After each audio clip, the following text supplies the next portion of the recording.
All right, a very good morning to you, and many thanks for joining us again on the program this morning on ITV. Of course, the last time you watched this program was yesterday, and today we're on by the grace of God. So tomorrow is going to be on even till on Friday, when we have the Pidgin English of the version this morning from Nigeria. My name is Evan Sunukogi. I'm not always alone on this program.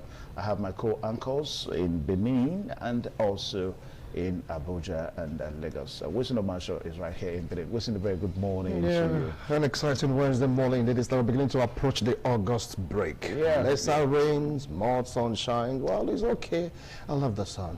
Truly I do. People in Lagos will be so happy right now. August break, please approach, come fast, because of the perennial flooding in Lagos, and you get to realize that when it's time for break, they're going to heave a sigh of relief.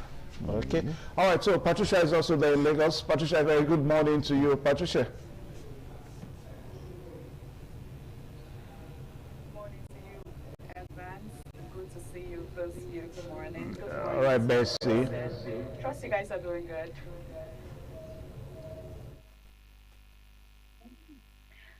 All right. Wilson made mention of the August break. I mean, I'm a bit excited, very, very excited. I mean, the flood is something else in Lagos. Not just in Lagos, all the state board, it's destroying lives, properties, the rain and all of that. So we honestly cannot wait for August break, even though I like the cold weather. But at the same time, flood destroying lives and properties is a lot.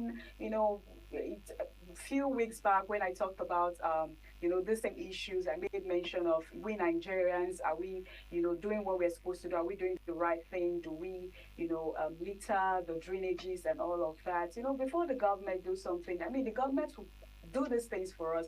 We also have a role to play. And at the same time, I'm excited about the August break, and we honestly cannot wait for it to come. So we'll have a little break, from the raining season and all of that.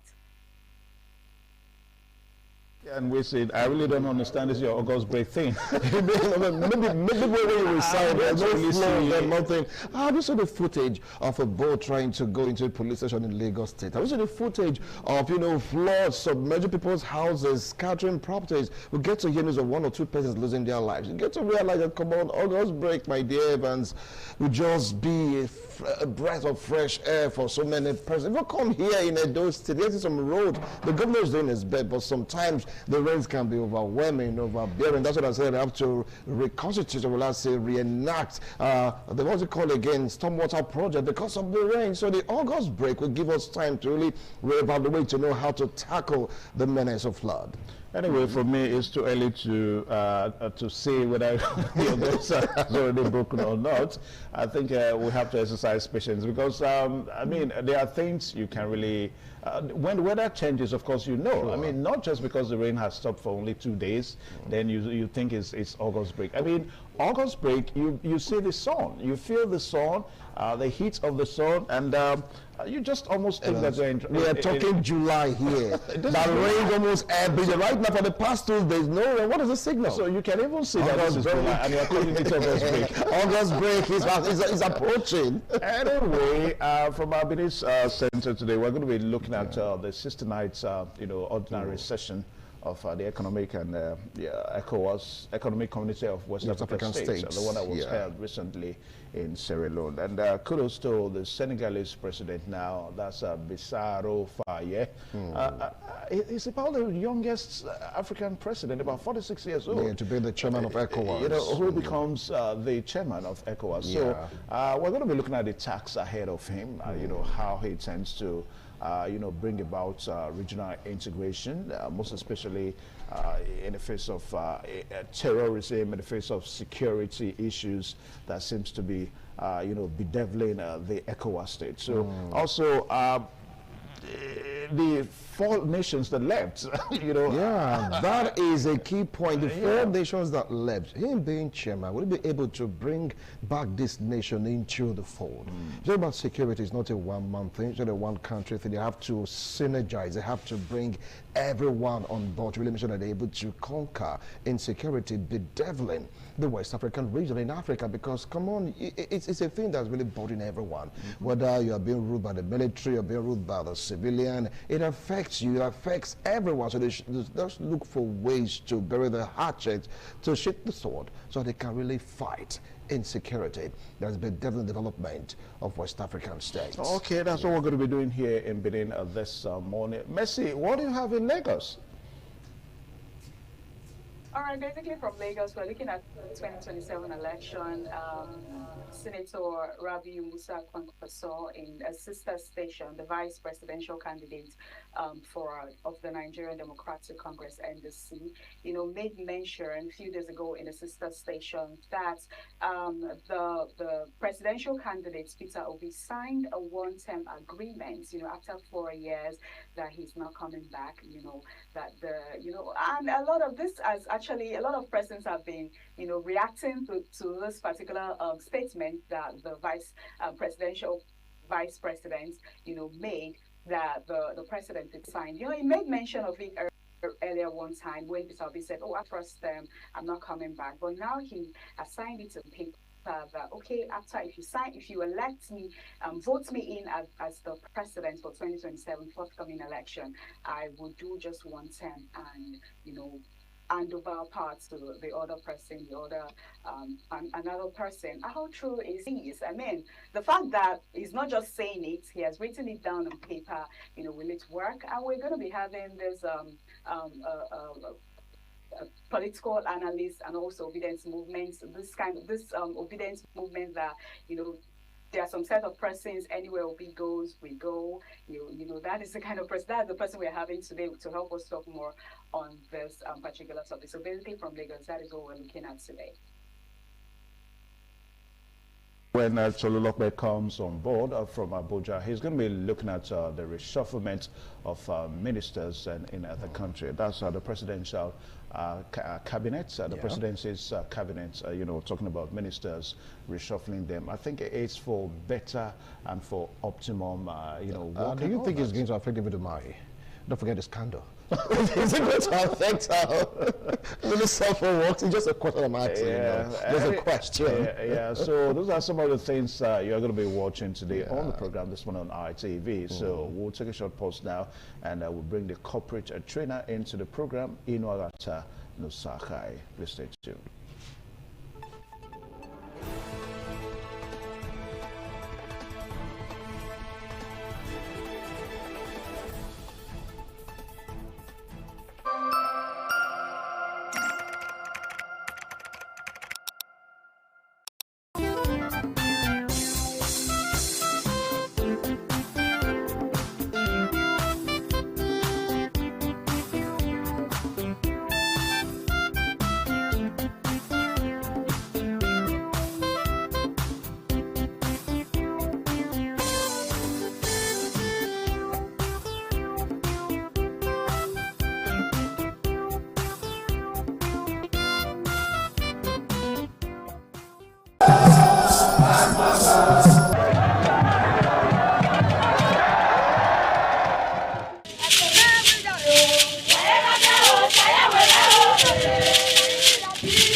Benin Cultural Dance, a unique dance and quality dance steps of the Benin people.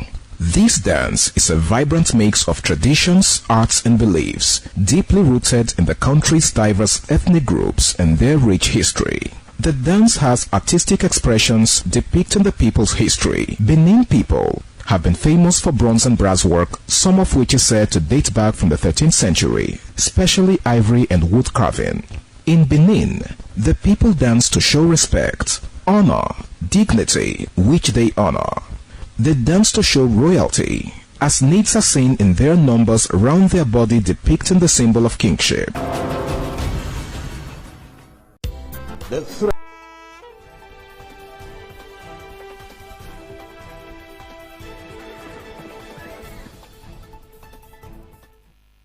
Inuagata Nosahai is still my amiable name, and I'm always very elated to come your way every Wednesday to come and add value to your day. Now, the series I've been handling for a while now has been on different leadership styles and their impact on workplace dynamics. And today we are going to be looking at the application of the authoritative leadership style and the coaching leadership style for effective policing. And as we go forward in this topic on this series, I'm going to be teaching from a case scenario perspective on how we can apply these different leadership styles for effective policing, so that we can have a better police and members of the public interface, and at the end of the day create a better society for ourselves. Remember, the authoritative leadership, it is focused on giving direction. The authoritative leadership is not authoritarian. It is focused on giving direction, especially in a situation where there is confusion. It gives vision, it gives goals, and then the leader that is setting the direction, the leader that is giving the vision, gives room for other team members to contribute to ensuring that that vision is brought into reality. So authoritative leadership focuses on vision and direction.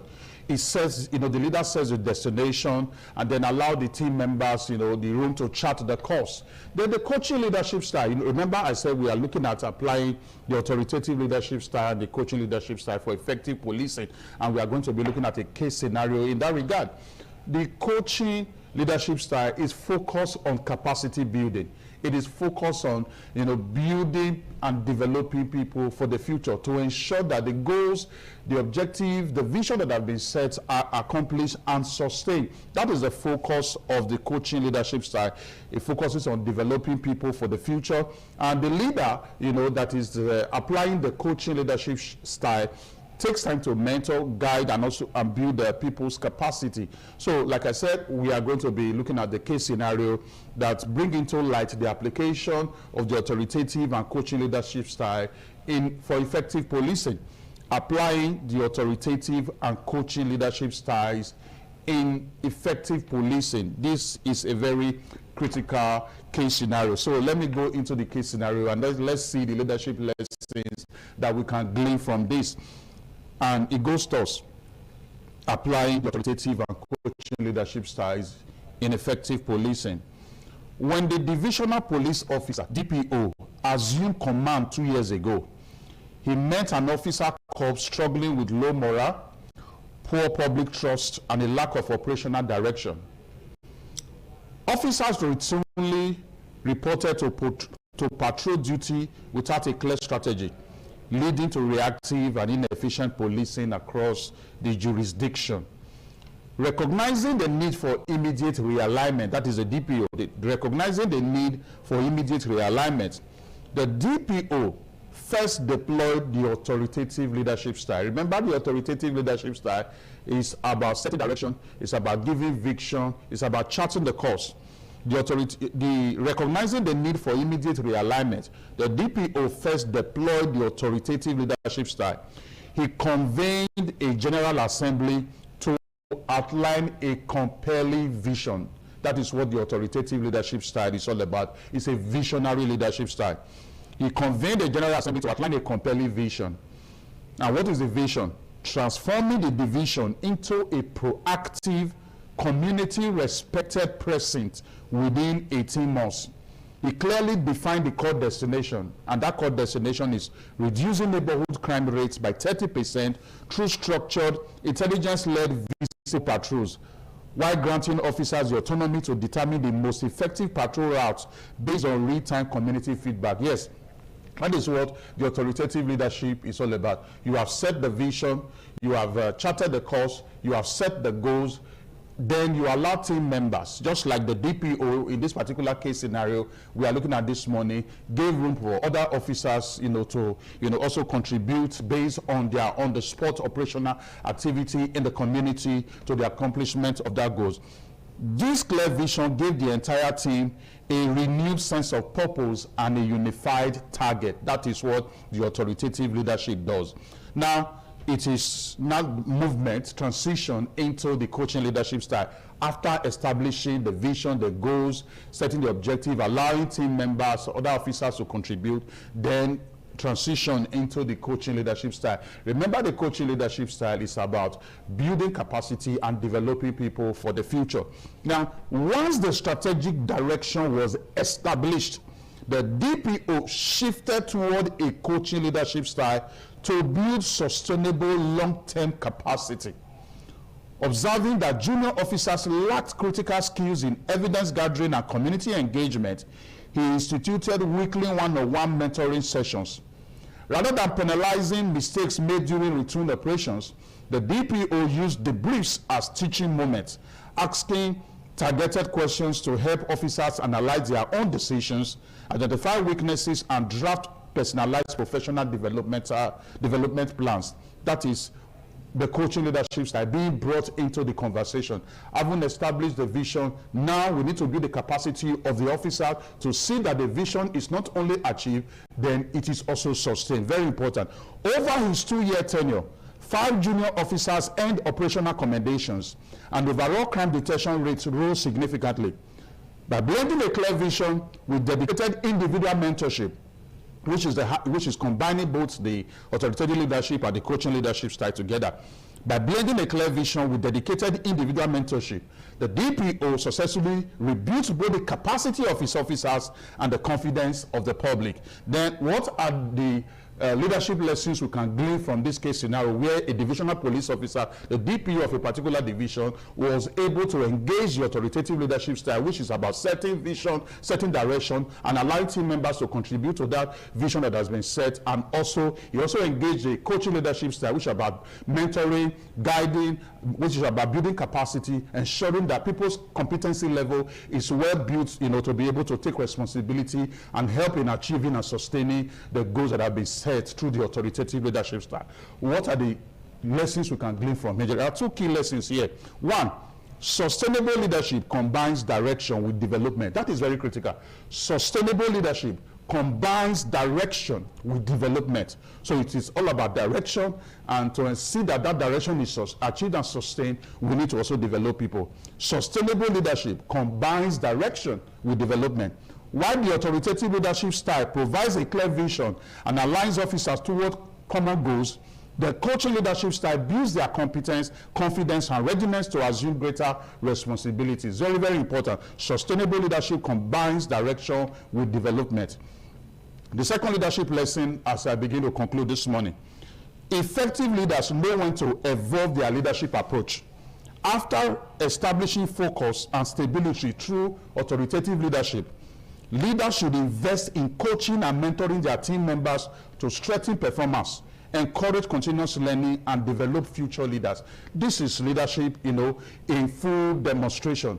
It's all about ensuring that vision is set, and at the same time also build the capacity of your people to see that that vision that has been set is achieved, it is sustained, and then you also build people who have the confidence and the competence level to be able to handle future responsibilities as time progresses. I strongly believe that profound value have been added to your day-to-day. I know you have questions, you have inquiries you want to make. My email is inuagata@gmail.com. It's right there on the screen. inuaghata@gmail.com. Send your questions, send your inquiries, and like I always will provide answers to you, and then we build a better world for ourselves. When I return next week Wednesday, I'm going to look at another leadership style, in the area of effective policing, so that we can have a better Nigeria for ourselves and also a better world. I'll be seeing you next week Wednesday, and when I return, I will still be the amiable Inuagata no Sahai. Your day is so blessed. Thank you. Baba.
ITV. I am Bina Unkwa. And this morning we'll be reviewing the papers. And the first papers we'll be talking about this morning is the Nation newspaper. The big headline on the Nation newspaper says, NSC in November, letter to ministry, PFIPC illegal. You get that on the Nation newspaper. And the writer says, House panel invites Ribadu, Bianca Ojukwu, Oyedele, and others. You get others as this morning. Another headline that says, CBN, stable interest rates to consolidate gains. Interest rate retained. Together on page 3 on the papers of this morning.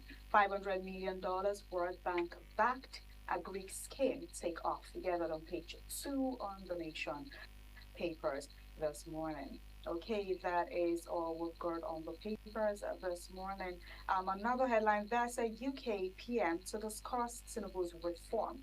You also get that on the papers. First ladies, 2 billion naira bill to revive Akwete textile production. You get that also on page 25 on the papers this morning.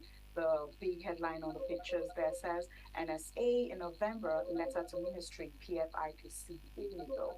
Do want to grab a copy and go through them. Next, we'll be looking at the Daily Sun newspaper.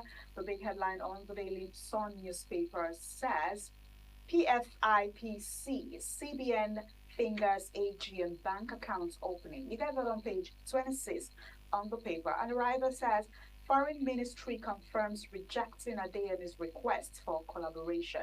Another writer says, Reps panel summons Ribadu. You get that on page 26 on the Daily Sun papers. Xenophobia, Reps probe losses by Nigerians in South Africa. You get that on page 26 also on the paper. Race to recapitalization. 33 insurance may miss July 31st deadline. You get that also on the papers on page 22. And a writer says, fear, fake news can crash banks, federal government warns. You get that on page 2, also on the papers. 2027, appeal court affirms INEC's power to issue guidelines for election. You get that on page 4 on the Daily Sun paper. NIHSA issues urgent flood advisory, direct evacuation in 17 states. Together on page 6 on the paper. CBN retains interest rate at 26.5% amid inflation concerns. You get that also on the papers on page 25. Naira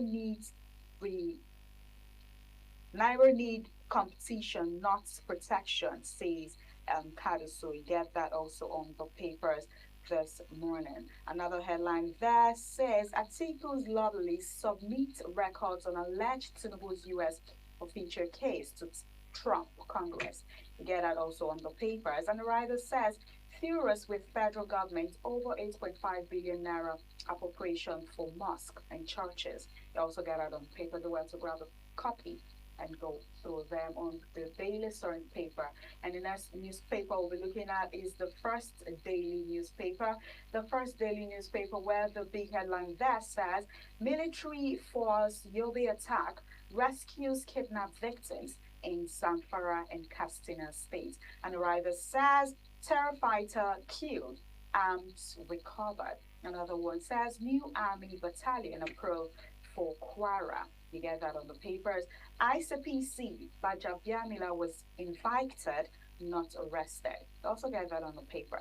Another headline there says, xenophobia, reps to document Nigerians' losses, seek compensations. You get that also on the papers this morning. Another writer says, please arrest 7, recovers 285 vandalized NNPC pipelines in Adamawa State. You get that on the papers this morning. NSCDC uncovers suspected fake university rescue 106 youth in Lagos. NSCDC uncovers suspected fake university rescue 106 youth in Lagos. That is also on the First Daily papers. Another one there says ECOWAS reaffirms 2027 launch of ECO single currency.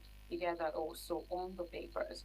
RAPs demand audits of recovered assets since 1999. You also get that on the first daily papers. Another headline there says, World Health Organization warns high blood pressure can damage organs silently. That is on health, warns high blood pressure can damage organs silently. You need to take your health very serious. Another headline that says CBN retains interest rate at 26.5%. This is all we've got on the first daily papers. Another on the first daily papers, let's take a look at the Daily Trust papers, where the big headline on the Daily Trust paper says NNPCL 7.1 trillion naira energy security spending faces scrutiny. Get that on the Daily Trust. Another headline that says RAPS panel summons NSA over Phantom Council.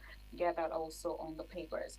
Adamawa, Borno, Kaduna, 14 others to experience flood from July 21st to July 27th. You also get that on the papers. You get that on page 6 on the Daily Trust papers.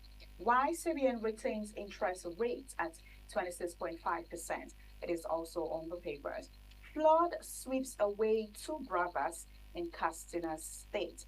That is really a sad one. You get that also on the paper on this morning. Insecurity. Tinubu approves a new battalion for Kwara. You get that on the papers.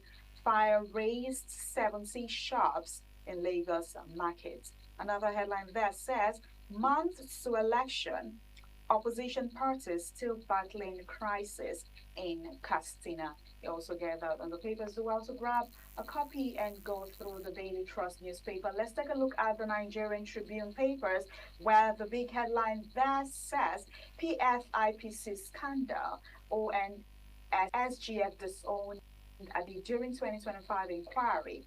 Foreign Affairs Ministry. You get that on page 9. A writer says, reps to meet Ministers of Justice, Accountants General today. You get that on page 9 on the Nigerian Tribune papers. Outcry over expensive graduation fees. You get that on page 13. Another one says, Nigerians got some power markets to hit $30.5 million in 2026. $37 million by 2035 reports. You get that on page 6 on the papers. Edo, Kaduna, Niger, 14 others at flood risk before July 27. Federal government warns. Tension heightens in Anambra as suspected gunmen kill 4 parents of same parents. You get that on page 27 on the papers. Africa now were epicenter with 309 million hungry people. World food security.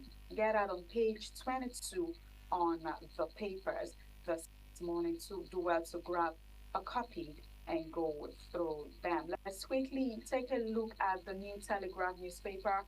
The big headline on the New Telegraph paper says, Federal government warns Bauchi, Edo, Imo, Kaduna, Plateau, Benue, 11 others of imminent flooding. You get that on page 2. And another headline says, community policing won't work without stakeholders' engagement. IGP. You also get that on the papers this morning. Do also grab a copy and go through them. And on health, easy access to antibiotics putting Nigerians at risk as first one. You get that on page 30. It's all we'll be able to take on the papers review this morning. We're still on CMI. Do well to stay with us as we hand over to our Benin Network studio for the continuation on CMI. Just stay with us.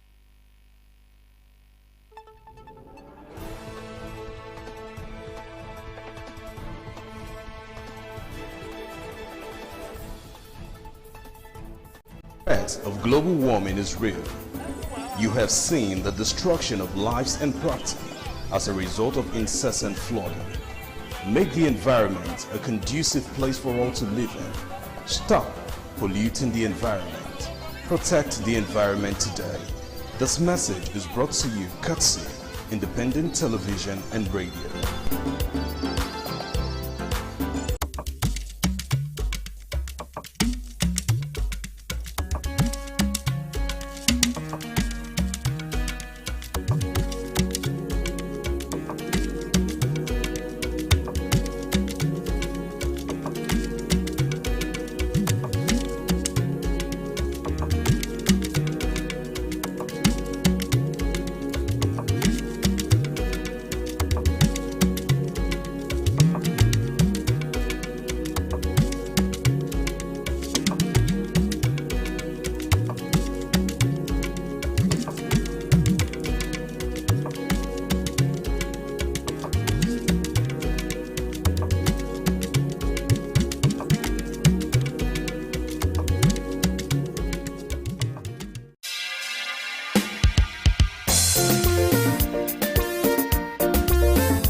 some days, there comes the Ugemobo Festival, which the Oba celebrates outside the palace gate.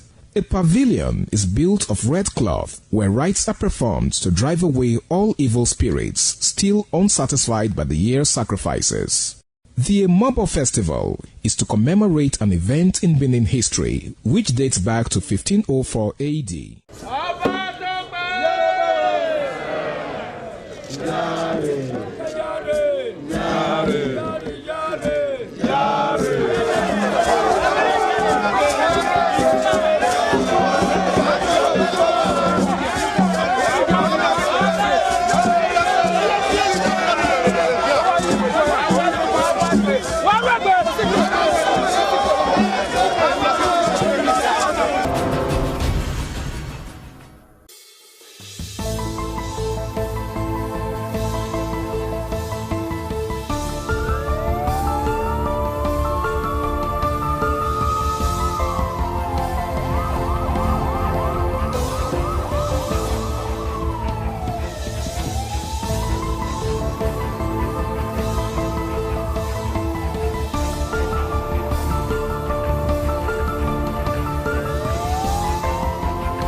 What does one do with a bunch of memories?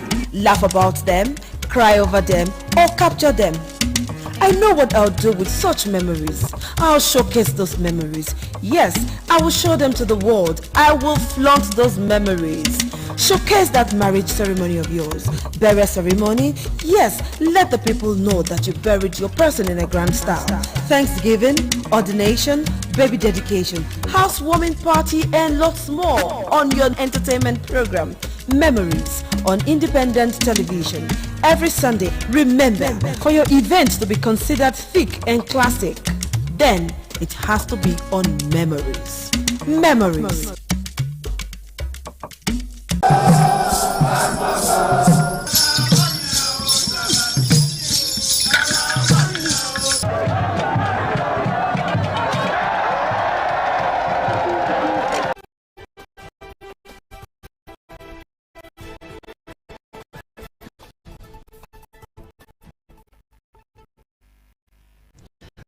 Thank you so much right here on your television, on your screen, on the on ITV.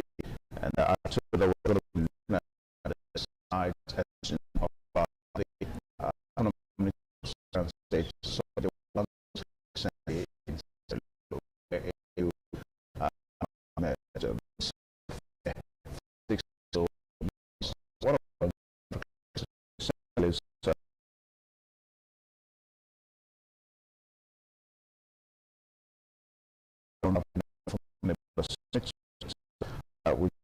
now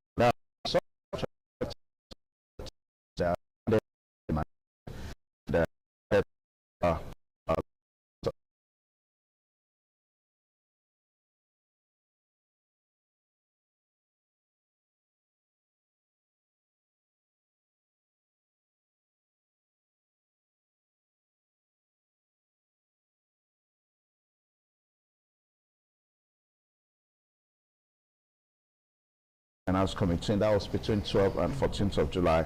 Then the 56th ordinary session of the Mediation and Security Council at the ministerial level. That was between 15th and 14th, between 15th and 17th of July. Then the last one, the big one now, was the 69th ordinary session, the one that was held on the 19th, and whereby it brought together prime ministers, heads of states of member states together, you know, talking about various issues to see how they can move the bloc forward. In other words, how they can move member states forward. Now, issues that borders on terrorism, governance related to democratic and the need to have a constitutional rule of law for member states were also discussed. Then also the issue of single currency also came on board. I mean, the need for member states to have a single currency, that has been an age-long issue, you know, in the ECOWAS. Then the biggest challenge now is the issue that has to do with you know, the reintegration among a member state, most especially as it relates to 4 nations that left the bloc some time ago. Anyway, to look at all this with us this morning, we have a foremost public affairs analyst, and if you like, a politician. Chris Ojekere is our guest on the program today. Mr. Chrissy, welcome to the program. Yeah, thank you for bringing me here. Yeah, and also Wilson Omasha is also here on the program. Wilson? Yeah, you know, say something. Sure. 69th, you know, session, ordinary session, they call it, but I believe that the decisions taken there is going to, like, you know, affect this particular region for a very, very long time. That would have been a thought of Africans, that would have been a thought of West Africa, but the question now is, does it really have an implication? Anyway, Chris is going to be throwing more light on it. Yeah, now, Chris Ojekere, we also once upon a time had our president, President Bola Ahmed Tinubu, as the chairman of the bloc. Then he handed over to the Sierra Leonean president, that's Mada Biu. Mada Biu now, in turn, is now handing over to the Senegalese president, Bassirou Faye. The issues have been there, and they keep on coming in, coming out, and all that. Now, what would you have to say about this seeming inability of maybe African leaders to really handle their issues, as it were? All right, first let's thank God for crowning Bassirou Faye as the new leader of ECOWAS. There are 2 things for which we're excited. First, he's probably the youngest African leader that we have, and then I stand to be corrected. I think the youngest leader to be leading ECOWAS since its inception in the new age that we are in, the age of democracy.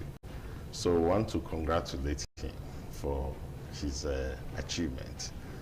I'm also excited on account of, I see the question you asked, we have to deal with it multifariously and, you know, just the way that they come to us. I'm also excited that Faye has been, from all accounts, at the forefront of engaging and keeping discussion in the fourth burner with those 4 nations that you referred to, especially the AES nations. Right from when they had issues with ECOWAS and then decided and signaled their interest to quit ECOWAS, he had kept up discussion with them. So we are hoping that now that he's president, he's going to use his influence and position to further that discussion and further engage them, because we need those guys back in the ECOWAS. We need them back because the whole idea of ECOWAS is to form an West African integration, an economic front and social fronts. In economic front, you have economic development, and then you have economic integration. We have not been able, although we have achieved a couple of things among the nations. For instance, we have free movement among the nations. We have a common passport. We can do trade freely among the nations. All of that serve the purpose of just interaction and social mobility, and what we may refer to as economic mobility, but not such as I think should be the spirit of ECOWAS. And so that's why I say we need those nations back. Those nations' exits have raised very critical questions about ECOWAS's relevance and ECOWAS's mission and ECOWAS's objective as it should be. Now, I say this without contradiction.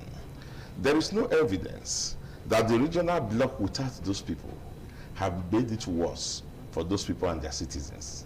Well, there are a plethora of evidence that those nations are doing very well, especially Burkina Faso.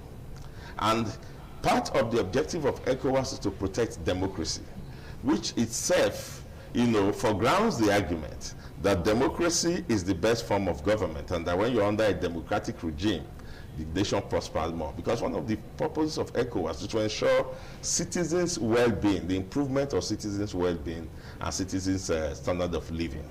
But as of today, if you look at statistics and information we are getting from those nations, Burkina Faso seems to be the leading nation in Africa today in terms of addressing those objectives for which ECOWAS is formed. Now, and one of the reasons those AES countries departed ECOWAS is that they are saying that the West African nations, let's keep it within West Africa, West African nations have not freed themselves from neocolonialism. Because one of the reasons Niger broke off from France is to deal with the exploitation of France against their economy. That's one of the reasons Niger left. And when Niger left, ECOWAS took the hard hand tactics and brought all sorts of sanctions against Niger. But Niger stood their ground. And in fact, that was why Niger had to marry the other two countries, Mali and Burkina Faso, that had left. And then today the AES nations are developing policies. They are in control of their resources. They have broken away from colonialism, now neo-colonialism, exploitation of economic resources. And they are beginning to manufacture, they are beginning to produce. Because the economic integration of ECOWAS would mean nothing if the economy is not geared towards a productive economy, if it's not geared towards technological development. What do you mean by economic integration? It is not just for us to sit down around the table and continue to discuss issues of economy. The whole idea, after so many years, 1975 up until now, is that we begin to show what the economic integration, measurable deliverables in terms of advancement in technology made in West Africa, in terms of infrastructural development made in West Africa, manufacturing industry made in West Africa, as a result of economic integration. Because economic integration, supposes that we are pulling together resources from all of these nations, both human and material resources, to begin to engender development across the nation. Now, what is the standard of living of countries that belong to ECOWAS? For instance, these four nations were lost under our own president when he was chairman because of failure in diplomacy. The issues they had weren't issues with ECOWAS, it was issues with foreign countries that were still dominating their economy and exploiting them. I thought ECOWAS was going to take that up as an issue. In fact, that's the greatest problem we have. I thought they would take it up as an issue and then stand together as Africa and develop an West African identity against neo-colonialism, against exploitation. They didn't do that. Rather, they turned on their own brothers and sisters who dared to speak up against neo-colonialism.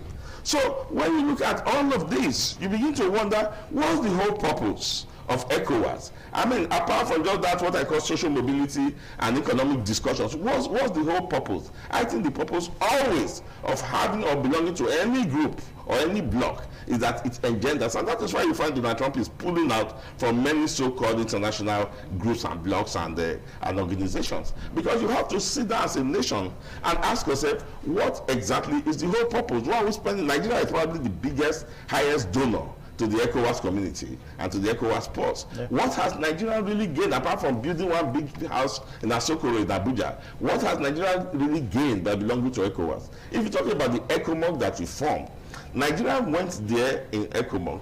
We saved the honor of Africa. We intervened in wars in Sierra Leone and so on, but we lost so many soldiers. We lost our best and brightest young officers in that ECOMOG. In fact, I remember then the president that was being accused of sending our young officers to go and die in Sierra Leone and Liberia. So, I mean, that's another subject. But the point is that when we intervened in those wars and in those countries today, there are no wars. That's achievement. All right. All right. Now, you've spoken at length, but I really want to ask you two questions. One, I mean, from what you said, and of course, that question is going to come a bit after the first question. You say, thank God for, Faye.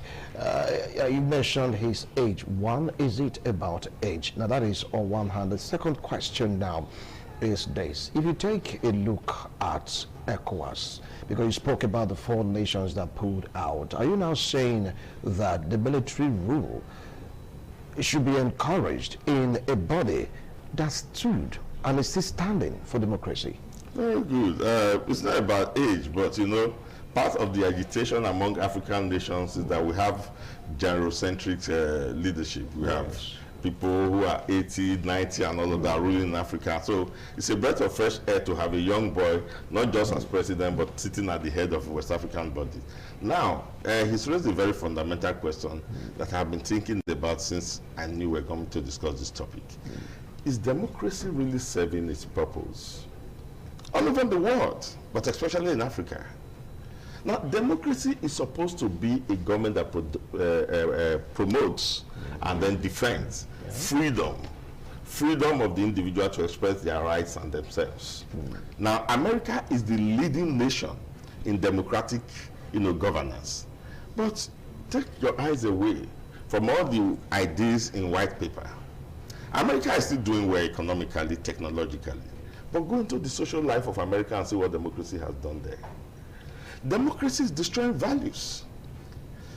Democracy has given so much liberty. We have inordinate freedom, uncontrolled, unbridled rights, pursuit, and freedom that led to many terrible things that are destroying human values. The LGBT, for instance, it is because of that excessive freedom. You couldn't curtail individuals' misuse of freedom, and so they begin to develop all sorts of ideas and intentions, and insist. If you are on the foreign jet, you know about the American social life, and so LGBT is a problem today. Look at Ila Omar from Somalia, what she's doing to the American society. She is a clear criminal. There are cases that are proofs, but the system, the freedom built into the American system, cannot just make Donald Trump take a decision. And so they are moving from one to another. The woman is probably sponsoring terrorism, at least she's certainly sponsoring anti-Americanism and so on and so forth. So we are beginning to take a second look at democracy. Let's begin to review democracy. Now come back to Burkina Faso and compare it with Nigeria. Look at what Bola Tinubu is doing with our democracy. We have a democracy here on paper, but Bola Tinubu is running a unitary government. No, we're talking about West Africa. Nigeria is one of it. Yeah. And I dare say that he's running fascism. And he's covering it with democratic constitution. Why would you say that? What proof do you have? Well, our law courts today can no longer take decisions based on the rule of law. But it's based on the evidence. Yes, it's based on the evidence. Yes. In fact, they are no longer taking decisions based on the evidence before them. Why would you say that? Because is that you contradicting yourself? Rule of law, evidence, which are you standing for? The rule of law is evidence. Evidence is rule of law. The rule of law says that you take decision based on evidence before the court. That's the rule of law. And if a judge cannot take decision based on evidence standing before the court, then it's no longer obeying the rule of law. Don't forget one point. Beyond every reasonable doubt. Yes. Yes, I mean, once you have evidence, evidence enough is beyond every reasonable doubt. All right. So now, let's go further. What is he doing to our democratic institutions? The president of the country of Nigeria today does not want any other political party to stand. He doesn't want opposition. Well, all of these are taking on that democracy. Yeah, but when we started looking at this issue, yes, we started looking at. I've asked the first question. Yes. What is it with our leaders, African leaders, that we've had a singular issue over the years? I mean, with ECOWAS and all that. Now, I made mention of the two chairmen that we've had, of which our president is one of them. There seems to be something in African leaders, so let us not try to itemize it, as if it's just only one person. I mean, Bola Ahmed Tinubu that we're talking about here. But let's, let me bring your mind back to what you said. You seem to have some level of confidence on Bissau Faye. That's the new chairman of ECOWAS now. He's young, and of course, you said before the four nations, Burkina Faso, Niger, Mali left the bloc, that Faye had some very robust discussion with them. Then you also said that gives you the mindset, the confidence that he may be able to return them back to the bloc. But let's look at Burkina Faso, which seems to be a model, when we try to look at what governance should be in Africa and all that. Now, for Burkina Faso, a lot of people actually think that Burkina Faso may have left new colonialism. But the recent fellowship with China and was Russia. You know, I mean, is it not a case of maybe you are trying to spite, you know, one nation at the expense of that nation? Well, this is it. No country is an island, just as no man is an island. I mean, you cannot deal alone. You have to. That's why we talk about bilateral relationships, international community, and so on and so forth. So it is not a problem to deal with other nations, but at what terms? It's the terms that matter. If you are coming to work in Nigeria, if you are coming to trade in Nigeria, if you are coming to invest in Nigeria, what are the terms? What are the contractual terms? What is it for my nation and what is it for your nation? What terms? Here, you open the books and you are told that contracts have been signed into the generation of your fourth generation. And you were not even aware. It was not transparently discussed in the National Assembly. It was not, the terms were not put before Nigerians.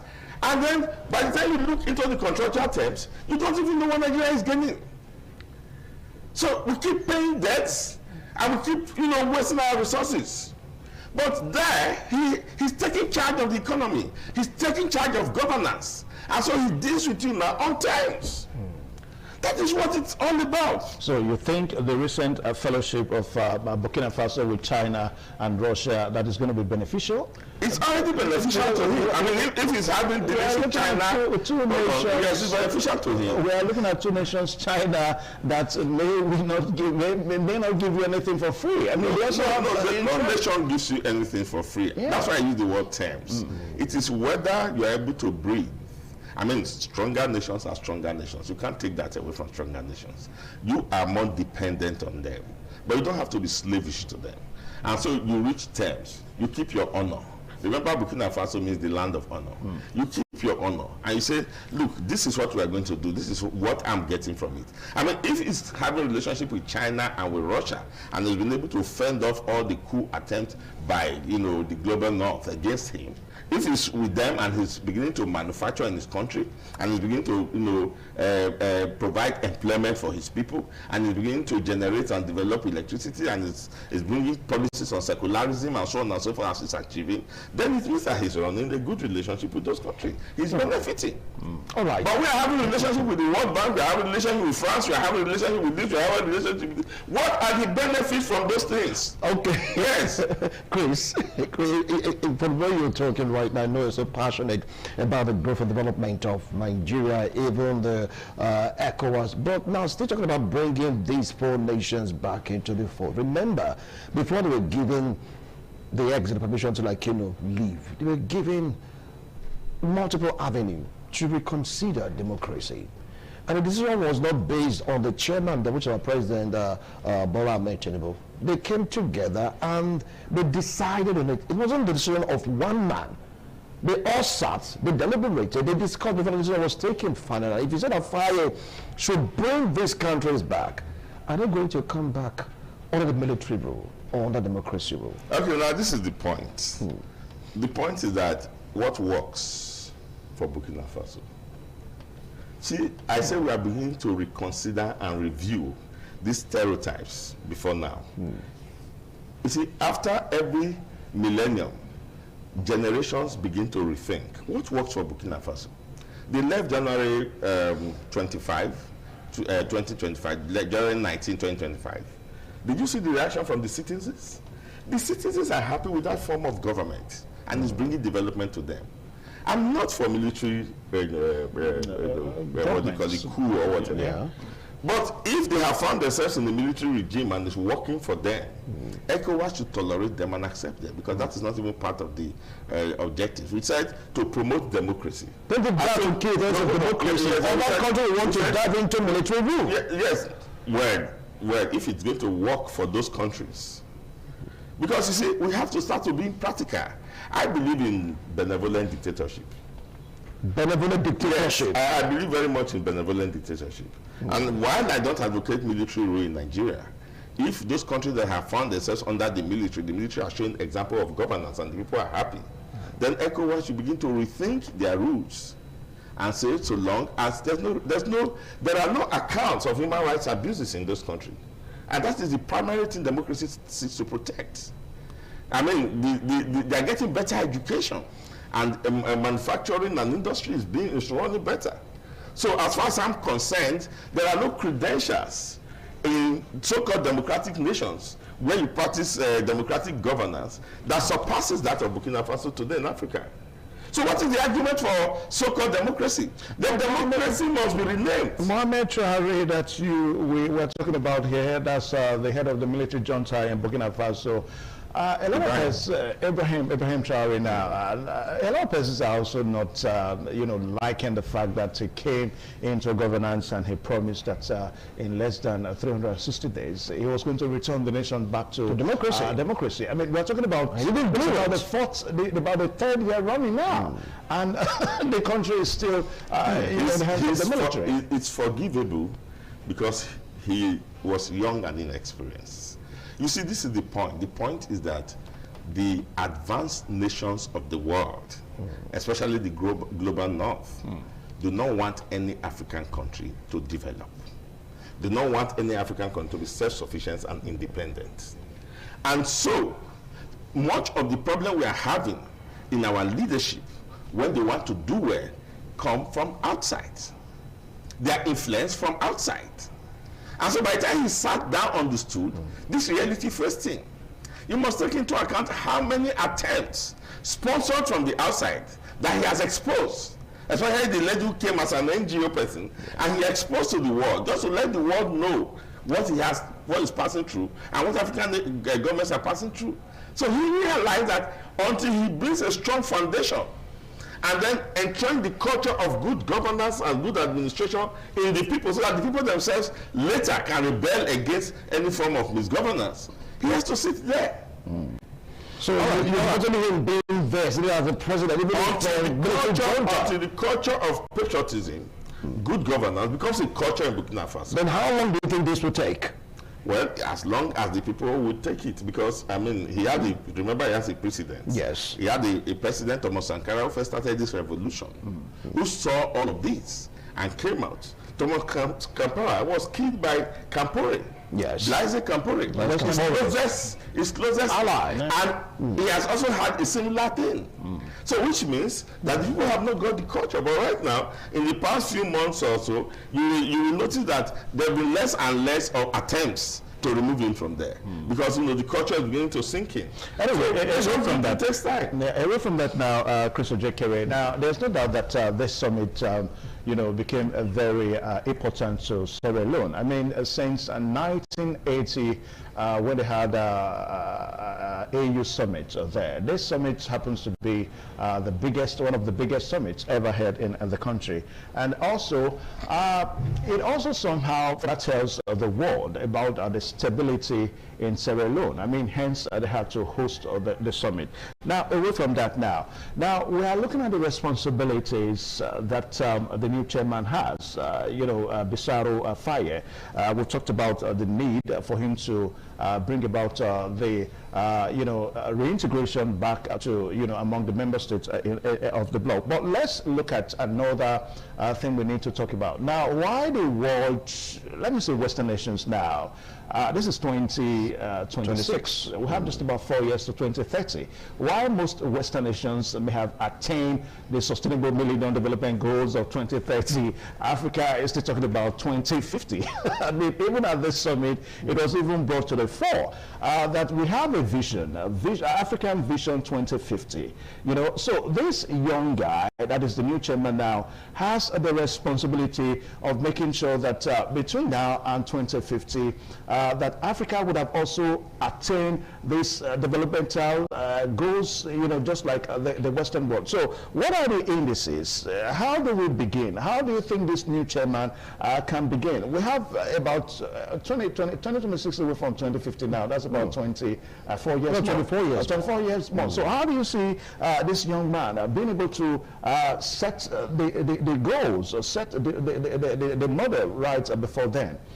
You see, there's something I'm trying to, if you watch the trajectory of my arguments here, I'm refusing to stay with stereotypes. There's no reason to stay with who? Stereotypes. There's no reason why ECOWAS cannot rewrite its rules. you deal with exigencies as they come. How can you begin to talk of any vision if security is ravaging insecurity is ravaging West Africa? Yeah. And we are talking of economic integration and economic trade and so on and so forth. The exigency we have right now in West Africa is the scourge of terrorism and banditry. It's happening in all of the countries, and it's worse in some countries. So there's no reason why they cannot rewrite their rule. Governments should be pragmatic. Look, that is what I love about Donald Trump. He came and he's executing his vision. Not even the vision of the Republicans or the vision of the Democrats who have taken the world back to LGBT. He knows what is progress, what is good for his people, and what is good for the world. And then he's executing that vision. There's a clear vision there. So West Africa does not have to stay with all those things they wrote in 1975. Is that not personalistic? Is Donald Trump not being personalistic? I just told you that I believe in benevolent dictatorship. You see, leadership. Personalistic dictatorship? No, benevolent dictatorship. Yeah. Leadership is actually a projection of the individual leader. It's just supported by policies, programs, and activities. It's actually a projection. If you are a weak leader surrounded by all the laws and all the programs, you remain there. That's why we are suffering in Nigeria. We have the best brains, we have the most blessed human resources, but we are poor because we haven't had leadership projecting the individual vision. So if I were to advance Faye, I said, bring out all those 1975 books and write them. Have a West African, you know what the West African Frontier Force did during the colonial period? The West African Frontier Force, WAFF, if you read it in history. Have a West African force. You have an ECOMOG just to intervene in Sierra Leone and Liberia. Why don't you have a West African force that will deal squarely, country to country, with terrorism and banditry? So that first of all, you achieve peace in the region before you begin to talk of integration. So 2050, you see, we are used in Africa, and it's what they do in their home countries that they are bringing there to ECOWAS. In coming up with vision this, vision in Nigeria is replete with vision 2020, vision 2023, vision this. And then you keep sticking to development. Did you develop those goals? Those goals were developed by the World Bank and the IMF. Did you develop the millennium sustainable goals? So why not develop a West African goals that you will set out to achieve, that by next year, about this time, terrorism and banditry should have ceased in Africa? And then set up policies for actual African manufacturing and industrialization. Why not set up policies that will connect the entire West Africa with rail and so that for your movement of goods and services? Go and read Awolowo's books. He was thinking for Africa. We don't have that kind of visionary leadership. And so we stay with those things. Vanquish terrorism. To China and Russia. Who? To Burkina of those 4 nations that are not part of ECOWAS. If I can extend this. Yeah, so please come. Because right now, since it's like they're just on their own. Putting their own territory, putting the 4 nations, and they are saying that they don't want anything to do with this particular union of Wolaso region. There have to be trusts. You have to show cause. You have to show that you are serious. Those people are serious. They mean business. And perhaps their military training has helped them to be focused, disciplined. We need a lot of discipline. So if your own nations, with all your resources, is suffering the kind of, scourge of insecurity that we're suffering here, and your president is paying lip service, they are watching. And that president, the most influential in ECOWAS, is telling them to come, to bring their nation back to neocolonialism. They have got themselves certain independence economically and so on and so forth. So that's why I say Faye, who has been in touch with them, he has shown friendship. They can trust him more. Now, it depends on what you present and how you present it. If you bring them as part of solution, they become in. The possibility is there. But other nations must show cause. Is that not what Trump told the British nations and the European nations? I said, look, we are just spending on defense for you, and you are just hiding under us. Increase your defense spending. If not, everybody goes his way. So we have to have that kind of cause by other nations. Because, we need all of us together to be able to fight these common issues that we're having in West Africa. All right, now let's turn our attention to other issues that seems to have been ravaging the bloc. We're talking about the member states of ECOWAS now. Now, we have issues that border on food insecurity. Then, of course, we also have the one that borders on irregular migration. Then also another one that has to do with climate change. Now, Africa as a continent seems to be a continent that's just suffering the sin that he did not commit. I mean, the Western nations, you know, there are developmental strides and all that, you know, it affects our climate here and we suffer and all that. Now, for Faye, how do you see him now, you know, being able to come in, you know, in this, you know, with this problem, food insecurity, climate issues, then irregular migration within member states? What is leading to food insecurity? We don't have enough supplies because of, you know, the ravaging of our farms, livestock in the forest and so on and so forth. We don't have enough supply. Once you have enough supply and then nations are able to feed well, you have food security. It's as simple as that. So that is why I started with the exigency we have right now. It's the general question of insecurity that is leading to the destruction of lives, property, and agriculture and our economy. Terrorism. And the terrorism. So, I mean, I can understand that some of the nations within the ECOWAS states are not as productive, or they don't have enough fertile, productive environment like Nigeria. But I tell you that Nigeria is large enough to feed almost the 12 African, there are 12 remaining now, 12 ECOWAS nations. So when you add Ghana and you add Sierra Leone, Liberia, and so on and so forth, we food surplus everywhere. And since part of the objective is regional integration and socialization and free movement of goods and services, Nigeria that is able to produce much will be gaining from it. We'll be exporting different kinds of food to other African nations that are suffering from drought and famine, West African nations rather, that are suffering from drought and famine and so on and so forth. Once you have enough supply in economies, then you have, what do you call it, surplus. You have surplus. So we don't have that. Nigeria, with all this arable land, 3 states in this country, Benue, Edo, and any of the northern states, can feed the entire Nigeria. We have such arable land. We have such productive land to feed the whole of Nigeria. But Nigerians are hungry more from food shortage in our markets. Because, I mean, look at the kind of maize that are coming out now. They're not more than my finger. Just a small. By the time I came to this Benin, I mean, the maize I used to see, because those maize that you are seeing are planted in the backyards of people. They cannot go 1 kilometer into the bush where you have the land fertile. All right. So that is the problem. Okay. Yeah. Now, this man is like new, quite young. Wretched is a problem, plethora of them facing this young mind. If you're to be in this position, what would be the first thing he should do? I will call out the African nations. I will sit down and develop my own template. Your own template? Yes, and present it before the head of states. And then I will call them out to be focused and serious, and then commit to it by advancing the resources for it.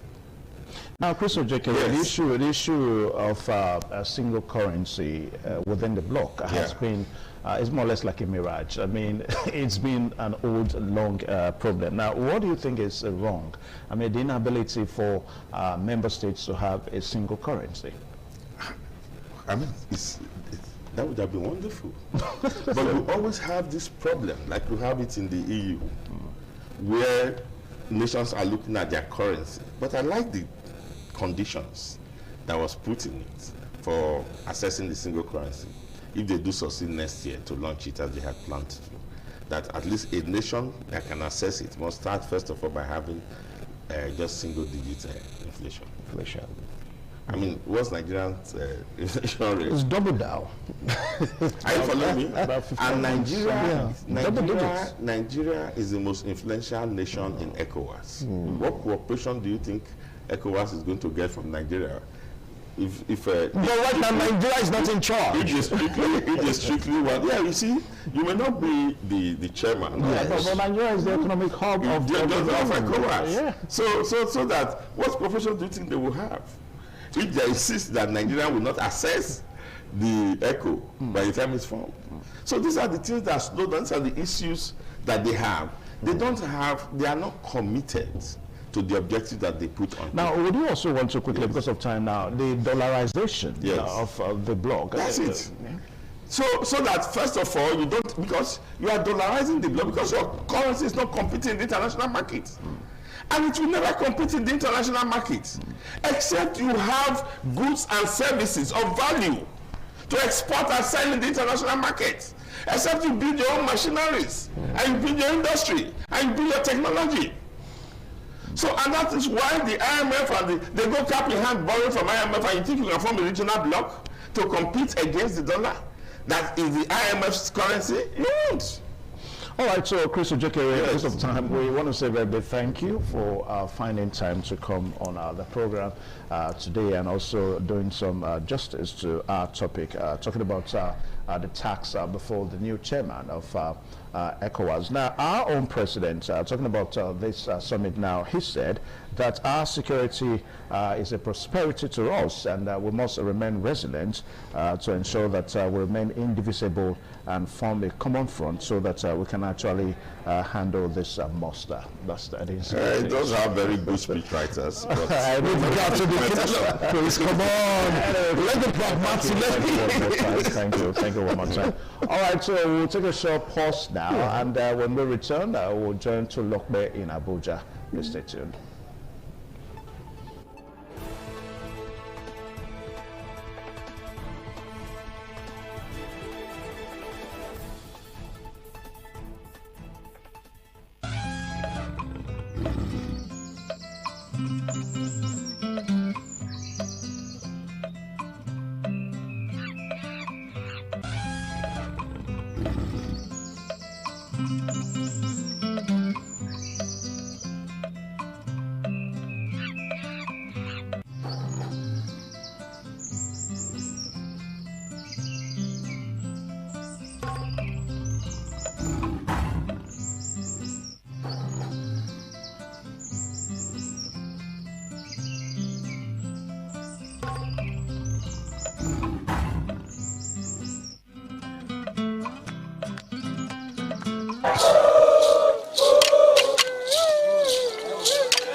TV, certainly the best.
The land of Onwa is inhabited by the people with common ancestry, language, religion, economic and socio-political ties. However, irrespective of their subtitle differences in language and culture, they share common traditions. The people are known for their hospitality. Onwa traced their origin to Benin Kingdom as a result for a man to find a comfortable place for living. The name Onwa was derived from the largest and longest river in the area, which is known as Onwian or Onwa. It means one who makes merry in affluence.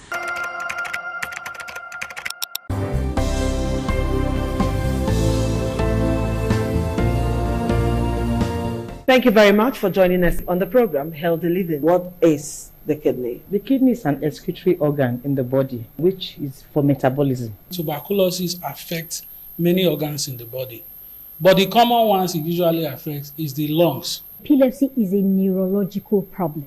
Okay. It is an injury in the brain, which causes someone to begin to convulse, to go into fits. It is curable, but the cure is a long-term thing. If you eat well and avoid those risk factors that will make your immunity to be down, then the risk of contracting tuberculosis will be reduced. If you're healthy, then you're wealthy.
All right, so good to have you there, still on the program this morning on ITV. So you're welcome to our second discussion segment this morning on the program. So we're taking it from Benin, and our guest is in Abuja. So we're going to be taking the cabinet's reshufflement, talking about the president's cabinet reshufflement. That's Tinubu's cabinet reshufflement, and we understand that a lot of ministers are going to be changed from one ministry to another. And our guest on the program this morning is Edward Ninchelem Ofom, who is an ADP chief chain. And we also have Mr. Edward. You're welcome to the program this morning on ITV.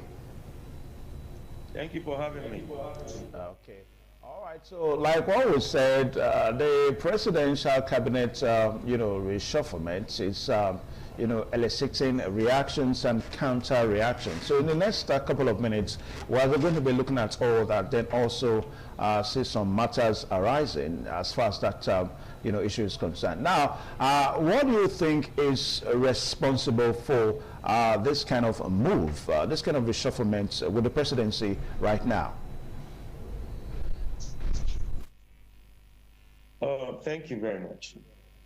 Basically, I speak for the ADP presidential candidates, which is Aliu BK 2027 ticket, the people's choice. We are not looking at speaking for presidential ticket now. We're looking at cabinet reshufflement. Hello, can you hear me? Hello? Yeah, we're not happy with just. I can hear you, sir. Yeah. Can you hear me? Yes, we can hear you loud and clear. We're speaking from a point of view that the youth need to be carried along. Okay. And once you're reshuffling, you are seeing that the youth are not being carried along. We need more of youth participation in this governance. Because if you see what is happening in the nation today, the youth that we claim are the leaders of tomorrow are already in trouble. All of them are all in various issues now. We don't even have a way out. So when you look at what is happening and you are reshuffling from one person to another, you have not given chance to the youth to participate. We are looking at a reshufflement that will take about 90% youth inclusiveness. You understand? Yeah. Because the system we are looking at now, we are looking at a system where the old need to allow the youth to grow. It is not about saying the leaders of tomorrow. We are out of almost getting older than them now. Because if you look at what is happening, you only reshuffle one person to the other place, another person to the other. How does the economy grow? The economy cannot grow in that fashion. We are all, the youth now, when you look at it, the youth are not even thinking of going to school anymore. The youth are not thinking of legitimate ways of making money. The youth are not even thinking of being part of governance because we have allowed them to become docile and they don't even know their left from their right. So if youths are allowed to participate in governance, you will see that these problems of a country that does not have a direction will become a thing of the past because the 65% of the population of the youth of the nation is youth. And if 65% is left behind, then you are reshuffling and reshuffling. What have you done? Nothing. All right, Edward, if you can hear me, is it about the youth or what is important or beneficial to the country? What are you talking about? If you want to talk about the benefits of this country, we are talking about 65% to 75% people that have been neglected. So how do you benefit without those group of persons being incorporated in governance? So when you want a country to benefit, you must first of all look at the nitty-gritty. And what is the nitty-gritty? It is the youths. We are no longer leaders of tomorrow. We are leaders of today.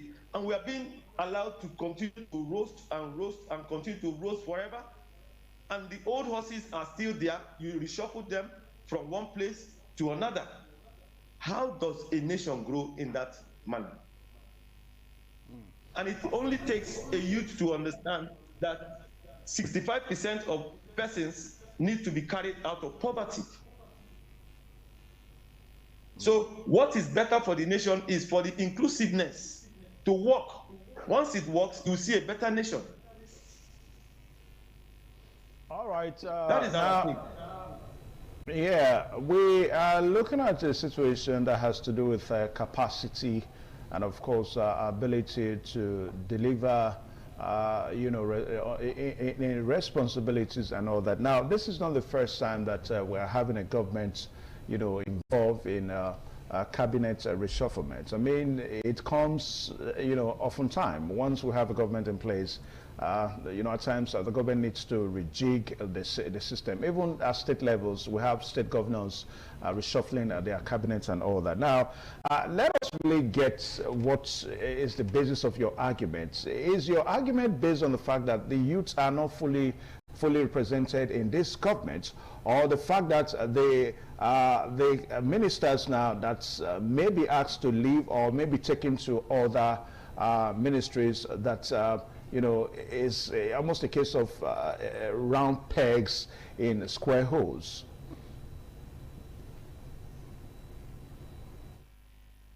Is that you have said it before, that the reshufflement, and we are still in this same position.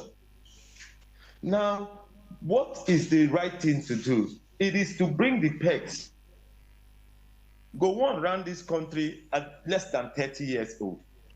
And we know that at this point now, most of our genes and genesis are less than 40.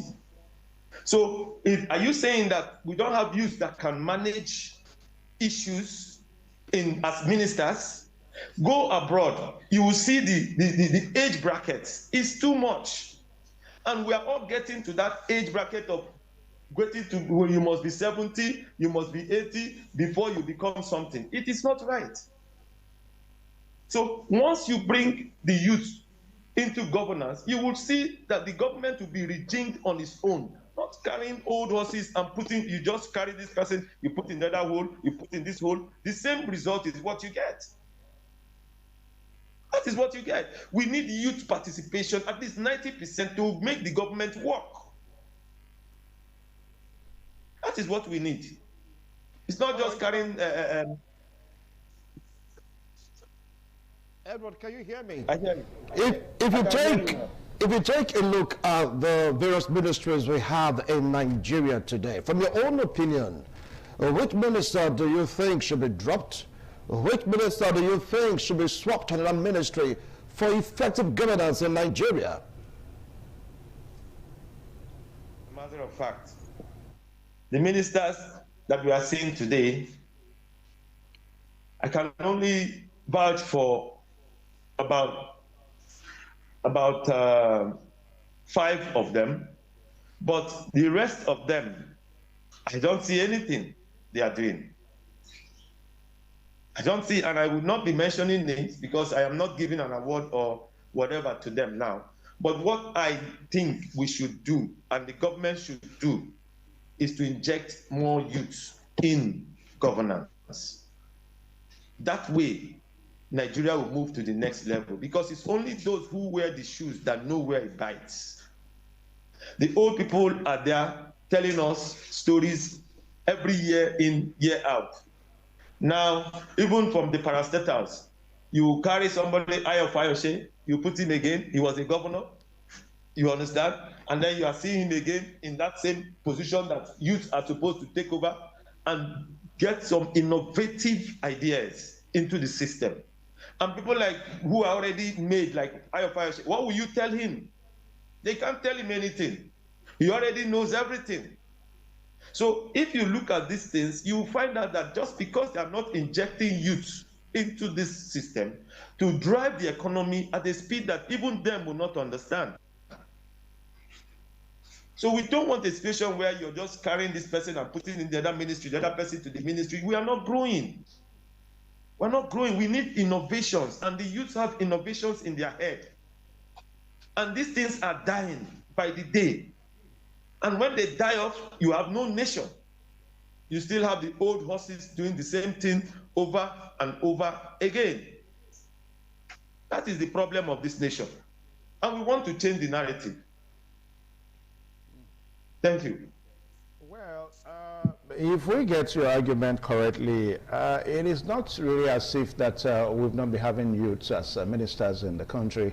I mean, we can still remember vividly once upon a time Frank Winke Jr., who was Minister of Information. Yes. Then, of course, we also had Solomon Lalong, you know, also within the age bracket. Now, you are trying to make a case against Ayo Fayose, a one-time governor in, you know, in the country. Now, you know, what the president is doing now, there's no doubt it's constitutional. You know, in as much as I'm not trying to hold brief for the president, it is constitutional that a government has the right, you know, within the ambience of the law, to reshuffle the cabinet and all that. Now, the youths that you are making a case for now, do they have what it takes? Because we've also, you know, anchored some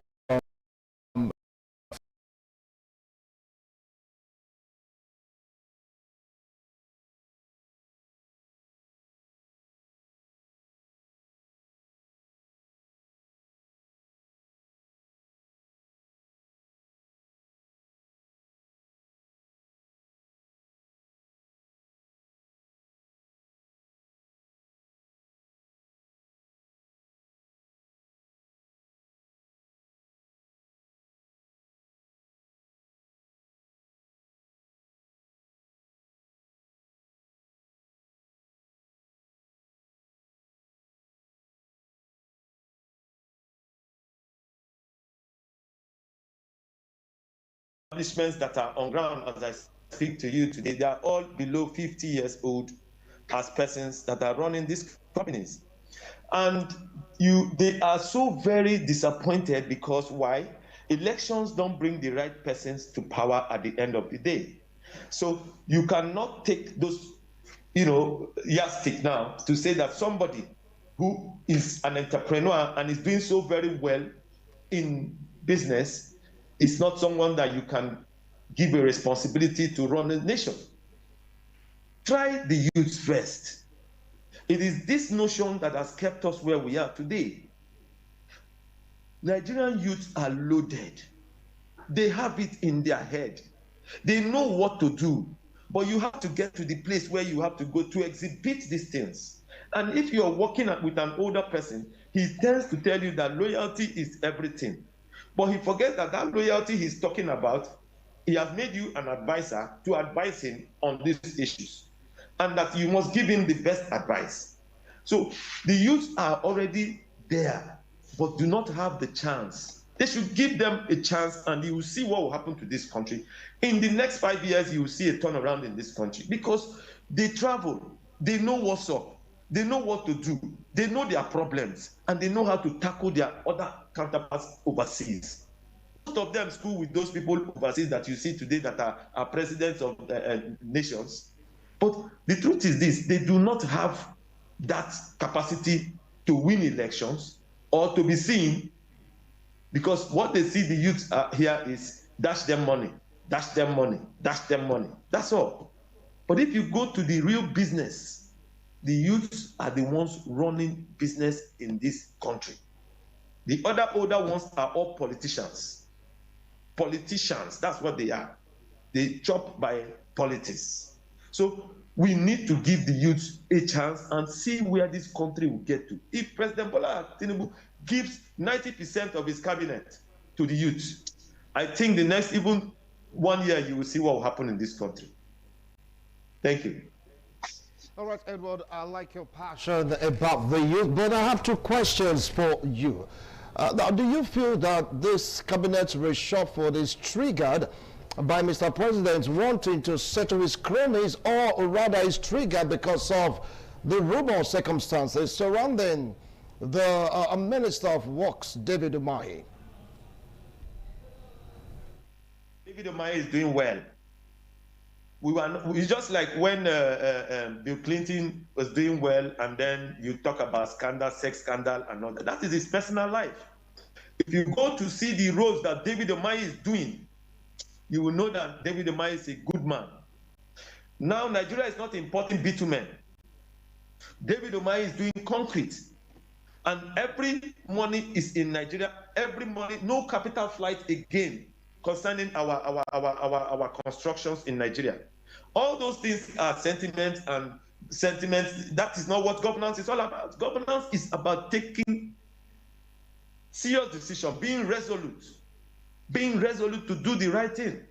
So reshufflement is a normal thing for any government that is really ready to move a nation forward. So it's not about David Omahi. You understand me? To me, if it is about David Omahi, then Tinubu is making a very big mistake. Because what I see, and I have videos of the roads they are doing, those roads are like 100 years guarantee. So if David Omahi can do that, then I think he's a good minister.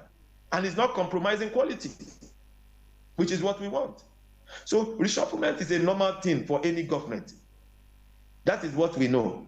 And we believe that that is a way forward for any government. If you see that a minister is not doing well in this portfolio you have given to him, you have to remove him, because what you want is excellence. Nothing but excellence. So that is my take, sir.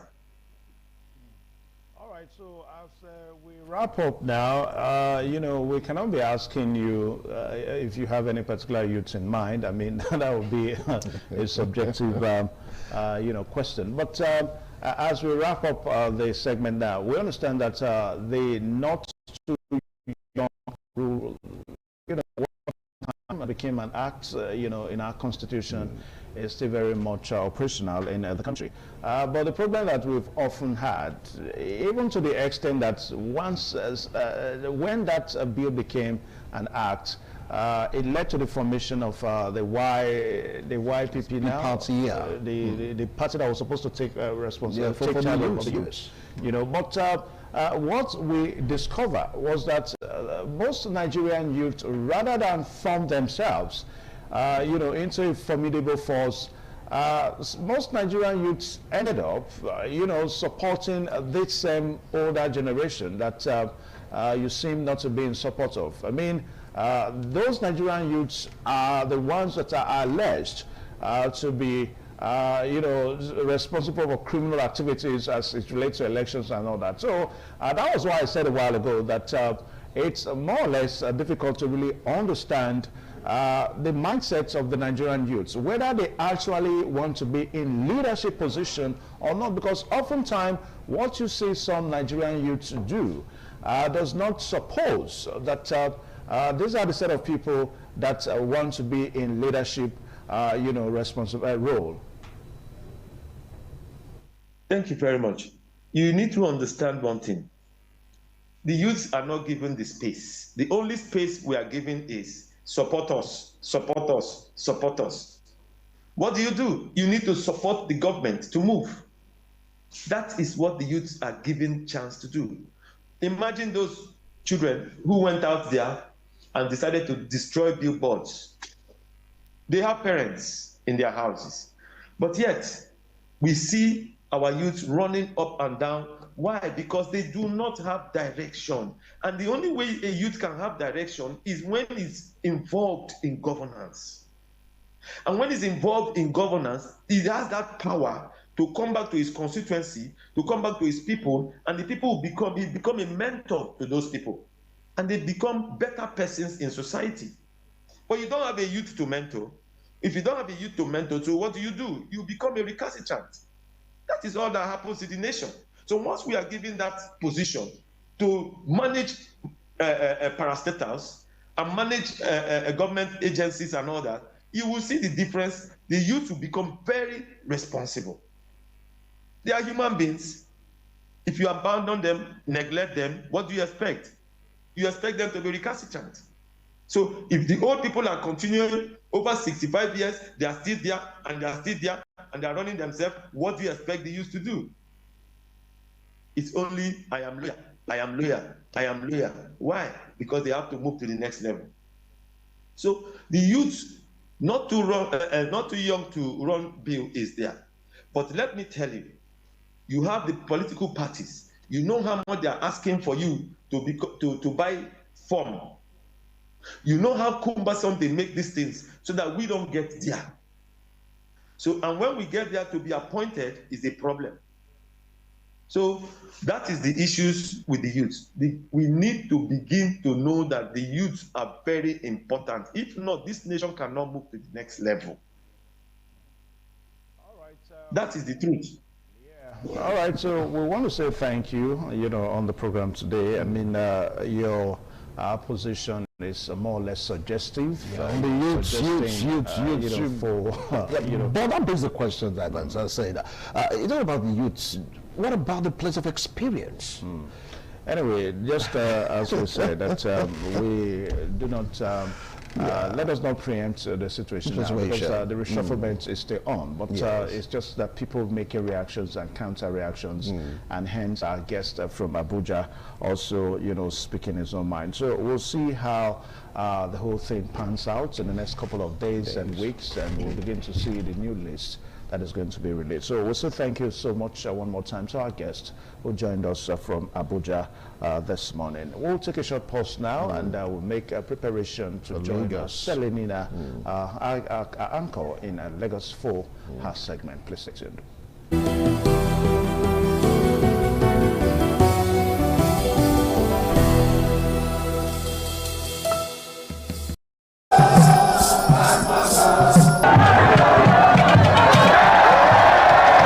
Some days, there comes the Uge Mobo Festival, which the Oba celebrates outside the palace gate.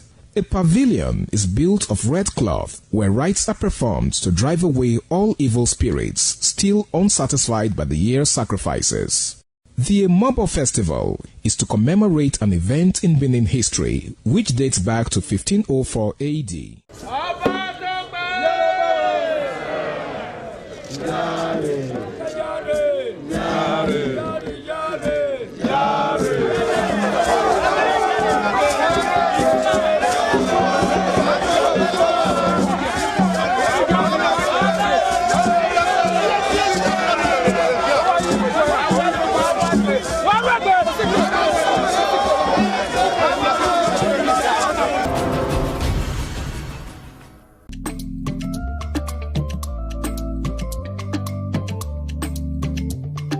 The man went out to bring in thugs to come.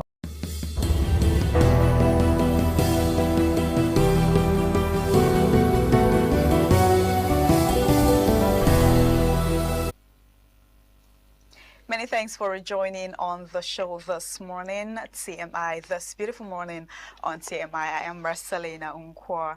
And of course, we have a lot to talk about today. And I have my guest here with me, that would help us talk about this topic. We'll be doing this topic today together. My guest, Mr. Dapo Adaramewa, will be helping us will help us talk more on today's topic. Mr. Dapo Adaramewa, he is a governance consultant, spokesperson, and also obedience movement. Will help us talk more. Hello, good morning. Good morning, ma. How are you? Very well, thank you. Thank you so much for joining me on the program this morning. Thank you for having me. You're welcome. All right, today we're going to be looking at 2027 in focus. Kwankwaso confirms Peter Obi signed a one-term agreement. He came out to say that he mentioned in the sister station that, Peter Obi signed a one-term agreement. Senator Rabiu Musa Kwankwaso, the vice presidential candidate of the Nigerian Democratic Congress, NDC, has revealed that the party's presidential candidate, Peter Obi, signed a written agreement committing to serve only one fourth term if elected president in 2027. He made this disclosure during an interview in a sister station. He said the agreement is not verbal but formally documented. According to him, the agreement is based on the principle of rotational presidency, with the presidency returning to the North after Obi's 4 years tenure, that is 2027 to 2031. He also said he trusts Obi to honor the agreement and has no reason to believe he would not honor the agreement. And he also said Peter Obi has also previously argued that the 4 years would be enough to begin implementation, his reform agenda and all of that. Will it really be enough for him? Not just writing it on paper and all of that. After the 4 years, will he want to, hand over power to the next person, or still want to contest for second term? That is a question a lot of Nigerians are asking. And why is this politically significant? It is one of the clearest indications yet of how the NDC plans to manage regional power sharing ahead of 2027 general election. This disclosure is expected to generate debate over whether such political political agreements threaten national unity or limit voters' democracy.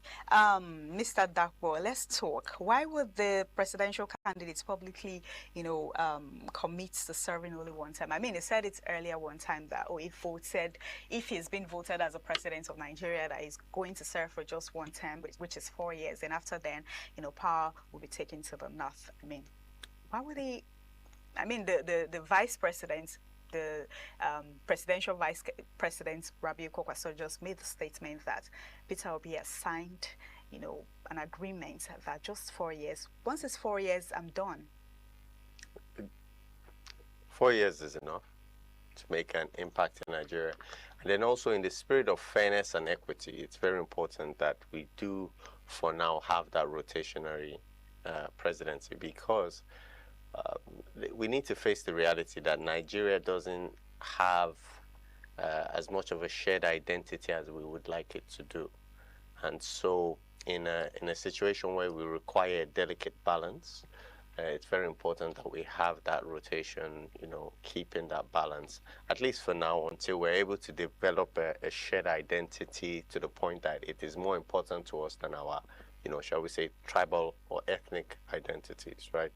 Most people are usually first, I am a Yoruba man before I'm a Nigerian, and that's the way most people perceive it. That shouldn't be the way it is. You should be a Nigerian first and foremost, but unfortunately that is the reality, right? We're only a few generations away from when they amalgamated the whole country together. So at this delicate point in our history, it's perfectly okay for us to rotate the presidency, because we cannot say that there's any region in this country that does not have people capable of ruling the country. Right? We have extensive, intelligent, articulate, and well-meaning Nigerians from across the country who can lead this country. Interesting. Okay, let's talk about this agreement. Do you think it's going to improve the opposition chances in 2027? Definitely. It sends a message that we are, looking, that at least the NDC is looking to ensure there's fairness and equity.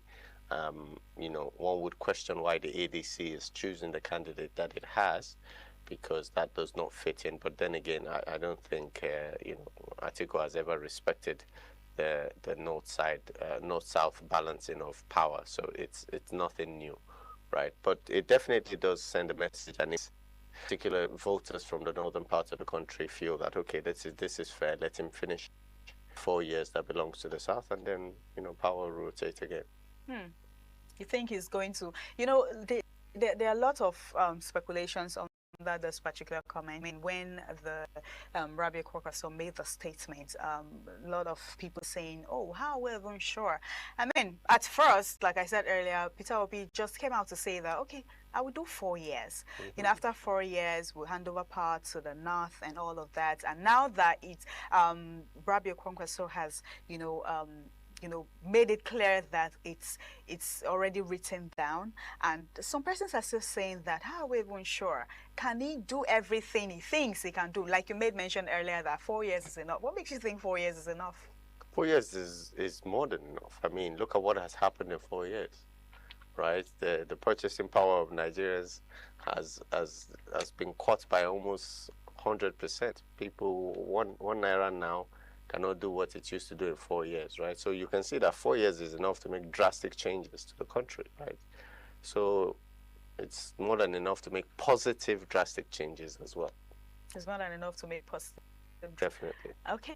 Where the, are you trying to say, maybe because I don't want to curse your obedience movement, you're part of the people that loves Peter Obi, wherever he goes, we follow.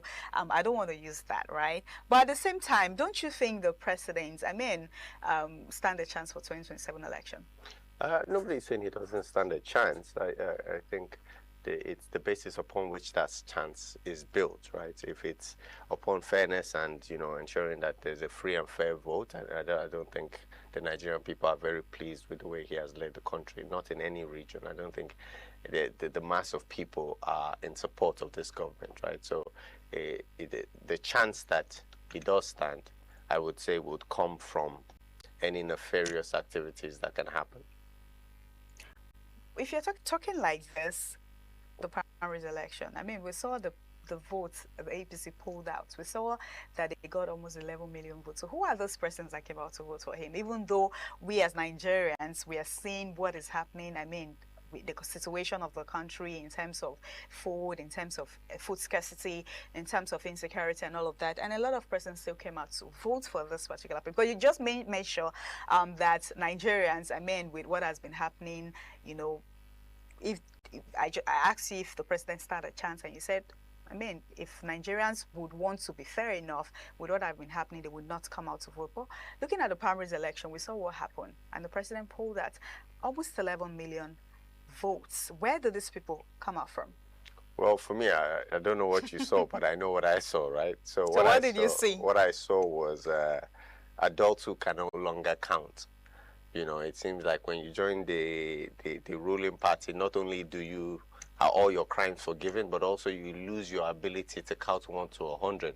Because what we saw at those primaries was people going 1, 2, 50, 500, 200, 2,000. And that's how they arrived at the figure of 11 million. I mean, this is not an opinion. This is based on the evidence that we have. We know the voting units where those kind of things happened, and results from those areas were still, you know, put into the tally for their primaries. So we all know what's happening. We can all see what is happening, and we know that, you know, for the presidency to get more primaries voted in the last election of almost 40%. Is laughable and ridiculous considering everything that's happened in the country. So it's a culture of impunity, it's a culture of recklessness, and it's a danger to democracy, right? We are still dealing with, I remember I stumbled on a German documentary that was looking into the case of the fake agency. And my thoughts were, I wonder how the international community looks at us. Right, when you have an entire presidency who is alleging that one individual managed to con every agency of government, host events, invite ambassadors, shake hands with the EFCC chairman, all of these kind of things, it begs the question of what exactly are you doing? You have an intelligence community. Is there any intelligence left in it if somebody can definitely con the whole presidency like that? So it's an embarrassment, and you know, it rests on Nigerians to do their job and save their country. So Nigerians, they're not doing their job as a great country. They can do better. More. They can do more. We can all do more. We can all do more, not just the government, including not just the government. You see, the citizens. The truth is that there gets to a point in life, in politics, where you have to admit that what you are experiencing is the product of your own behavior. What I mean is that if somebody comes to my house and slaps me on the first day, slaps me on the second day, slaps me on the third day, and I decide I'm going to do nothing but keep opening the door to him, then I am a fool, right? So we have been conned and lied to by these politicians. We have been, you know, ripped off. We have had our collective wealth stolen from us for generations. And somehow we have convinced ourselves that our best bet is not to try. That's why almost 70% of registered PVCs didn't leave the house to vote. And that's an embarrassment. And at some point, we as the Nigerian people was wake up and realize that, you know what, the reason why it's so bad is because we are not using the opportunity that we have. We still have that opportunity. But I believe firmly that the Nigerians suffered enough. You know, that has been happening. I've hit the limit. And so hopefully in the next election, people can come out and engage and do their civic duty, which is to vote, stand there, defend their vote, and ensure that the election, you know, respects their opinion. I would agree with you with what you just said. I feel at this point, a lot of persons needs to come out to vote, and not just coming out to vote your conscience as that. Yes. But at the same time, don't you think people, during we see what happens, you know, the violence and all of that, fighting, you know, violence and all of that. Don't you think people are scared? Don't you think people are scared to come out? Now you're saying a lot of persons have their PVCs but would not want to go out to vote. Don't you think people are scared of their lives? I mean, because of the all violent stuff and all of that. Some persons might not want. I understand that. I definitely do. And If it wasn't already a life and death situation, then maybe we have a choice to not come out. Because one way or another, the Nigerian people are still paying with their life, right? Some people pay when they get to a hospital that is poorly equipped. Some people pay when they have what is a survivable accident and there's no emergency services to help them. Some people pay because they're so poorly educated they find themselves in crime and are later killed. Some people pay because they are kidnapped and slaughtered just for doing their job. So eventually, we do pay a very heavy price, right? So there's nothing to be afraid of, particularly when we move as a mass. A country of almost 200 million people cannot be held ransom by a group of 100,000 or even 1 million. The mass just doesn't make any sense. The people need to understand that they can fight back. Please remind Nigerians that we fought against an empire. As a people, our forefathers, not many generations ago, fought a colonial empire that was trying even more drastic things like this. They were killing people at riots, at protests, and all of those kind of things. But we pushed against an entire empire, the biggest the world had ever seen, and we won our independence. So what is it that we cannot fight against a couple of old men with agbada?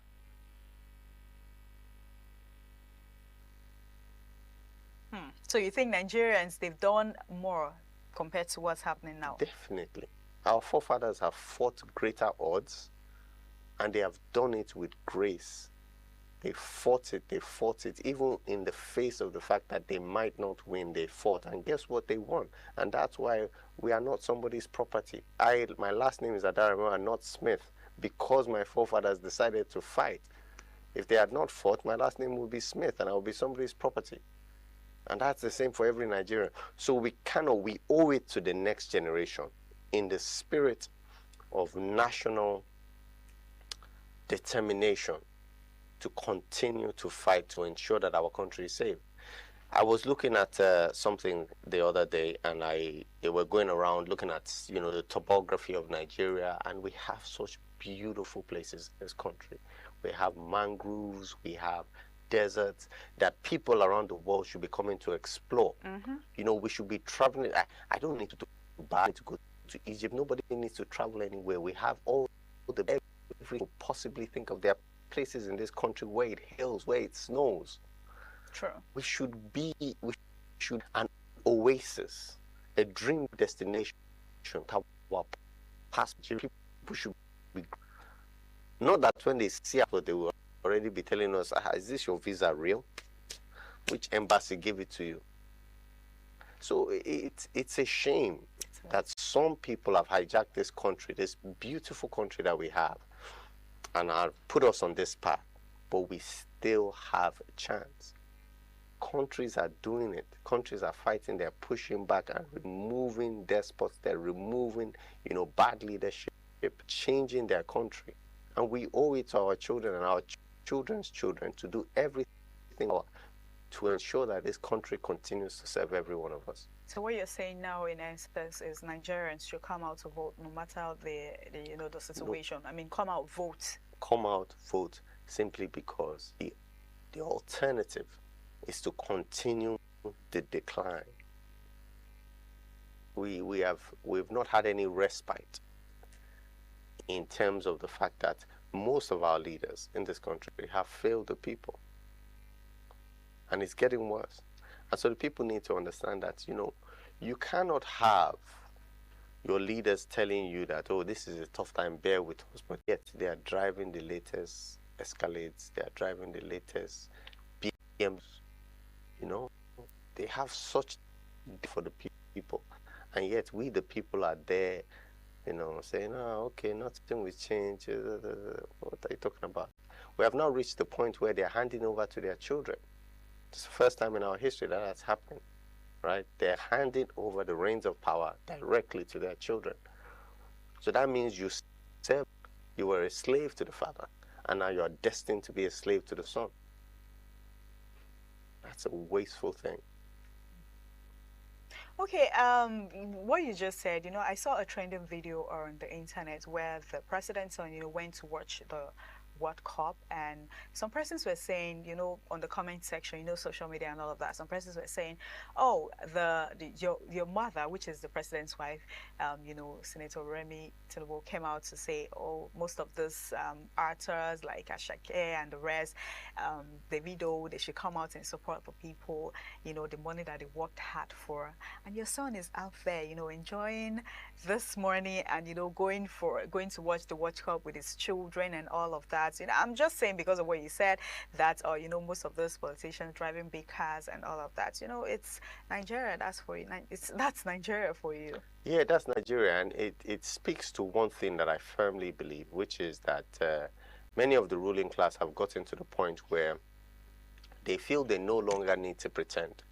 They don't feel the need to pretend that there's any chance for the common man.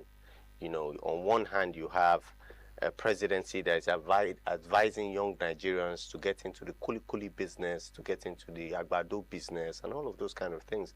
But yet they don't wish that on their own children. In fact, we don't see their children selling kuli. Many of them, they don't really even have any identifiable jobs, but yet they have all this wealth. So why would you want your children to be living in comfort while you tell another person's child that his destiny and ambition in life in 2026, when AI is ruling the world, that his ambition should be kuli and granot? So you have a ruling class who thinks that you can divert, you know, the attention of the public by telling them that they are celebrities, that they are people who, they are entertainers, should be the ones saving them. But yet you sit on the throne of power. You want Davido to come and save me? Is Davido making the rules in this country? Is Ashake the one making the rules in this country, determining the tax rate for a common man? So what is my business with Ashake? I couldn't care less. If Ashake wants to set his money on fire in a pile, I don't care. That's Ashake's money. What I do care about is what you are doing with the budget. What I do care about is the fact that you allocated major construction projects without any due diligence, without observing the law, without having any form of fairness and equity or equality, and you are handing these contracts to your friends who are sub-delivering, who are failing us already. That's what I care about. I couldn't care what else what Davido does with his money. So let's talk about the trust between the northern and the south blocks. Could this arrangement help build it? Definitely. I think there is need for, again, consistent nation building. Now, what I mean by nation building is a strategic and deliberate attempt to build a shared identity that we can all look up to, that we can all identify with, you know. Then when we get to that place, that's when we start to forget about this north, south, you know, these things really, I noticed, only exist in places of poverty. What I mean by that is, I've had the privilege of, you know, studying at some top universities. And when I'm there and I meet a Nigerian from the north, I'm so excited to see another Nigerian. I don't care less. And we get along, we're like best, right? And you see that among the more affluent side of society, the middle class, they don't really bother about all this. Everybody gets along because they know that, see, at the end of the day, right, so long as we can eat, so long as there's provision, so long as there's an opportunity for growth and for us to provide for our children, it doesn't really matter where, you know, there's that saying that it doesn't matter whether the cat is black or white, so long as it eats mice. Mm-hmm. But when you really see that divide, is for people who are struggling, for people who are struggling, who are suffering. The easiest thing for those who want to manipulate them to do is to just tell them that the reason why you are suffering the way you are suffering is not because, you know, we the leaders are failing you, it's because of those southerners there. Mm. And then you start planting those seeds and it leads to distrust among that sector of community.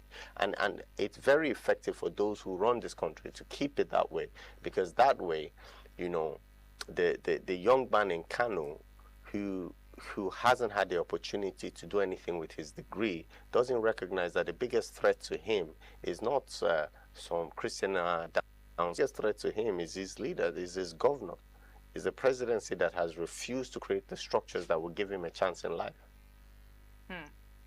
So let's talk about Peter Obi. Him saying it's coming for one term, 4 years. Yeah. You know, now there's not going to be a re-election pressure. Don't you think this one-term presidency encourage better performance because there is not going to be re-election pressure? I mean, it's not thinking about the next term. What do you think?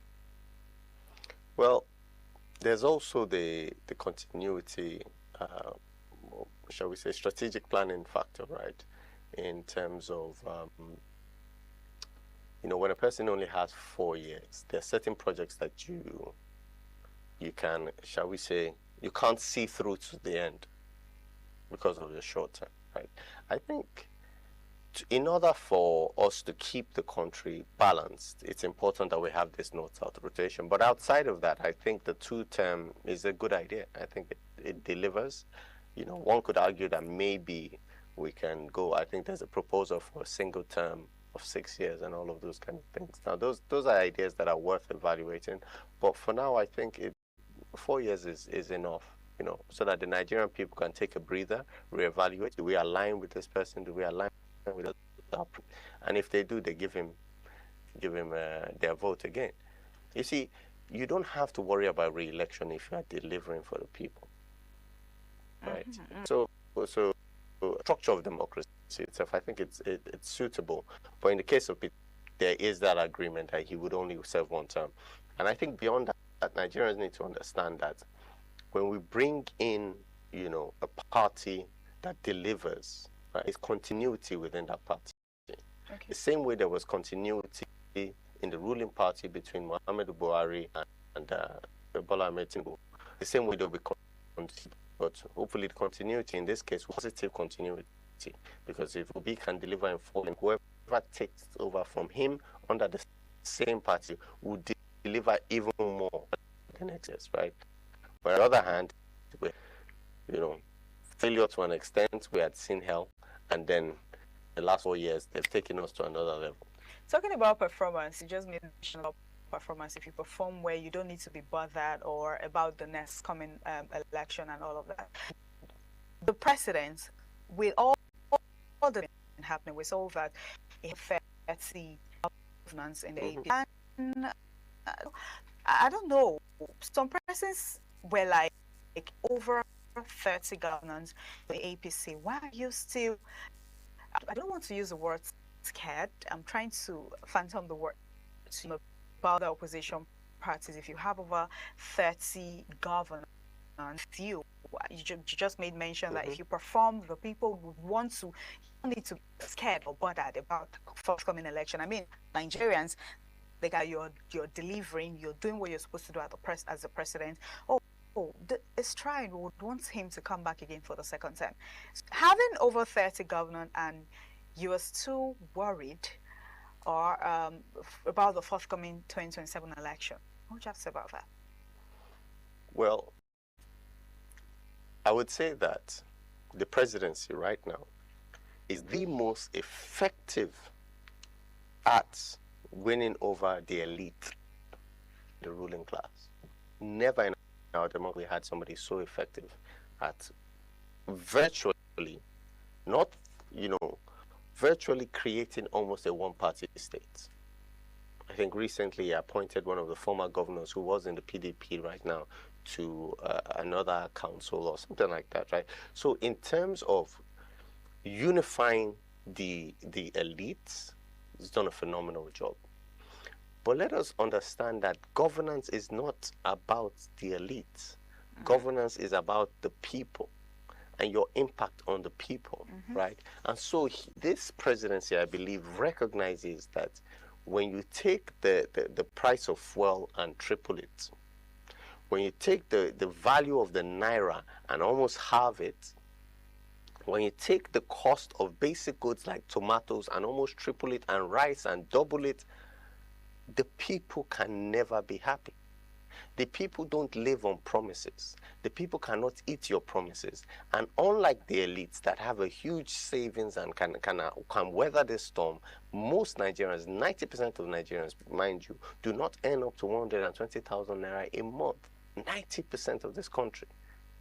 do not earn up to that. You need to understand that the people are paying a very heavy price. And so they recognize that.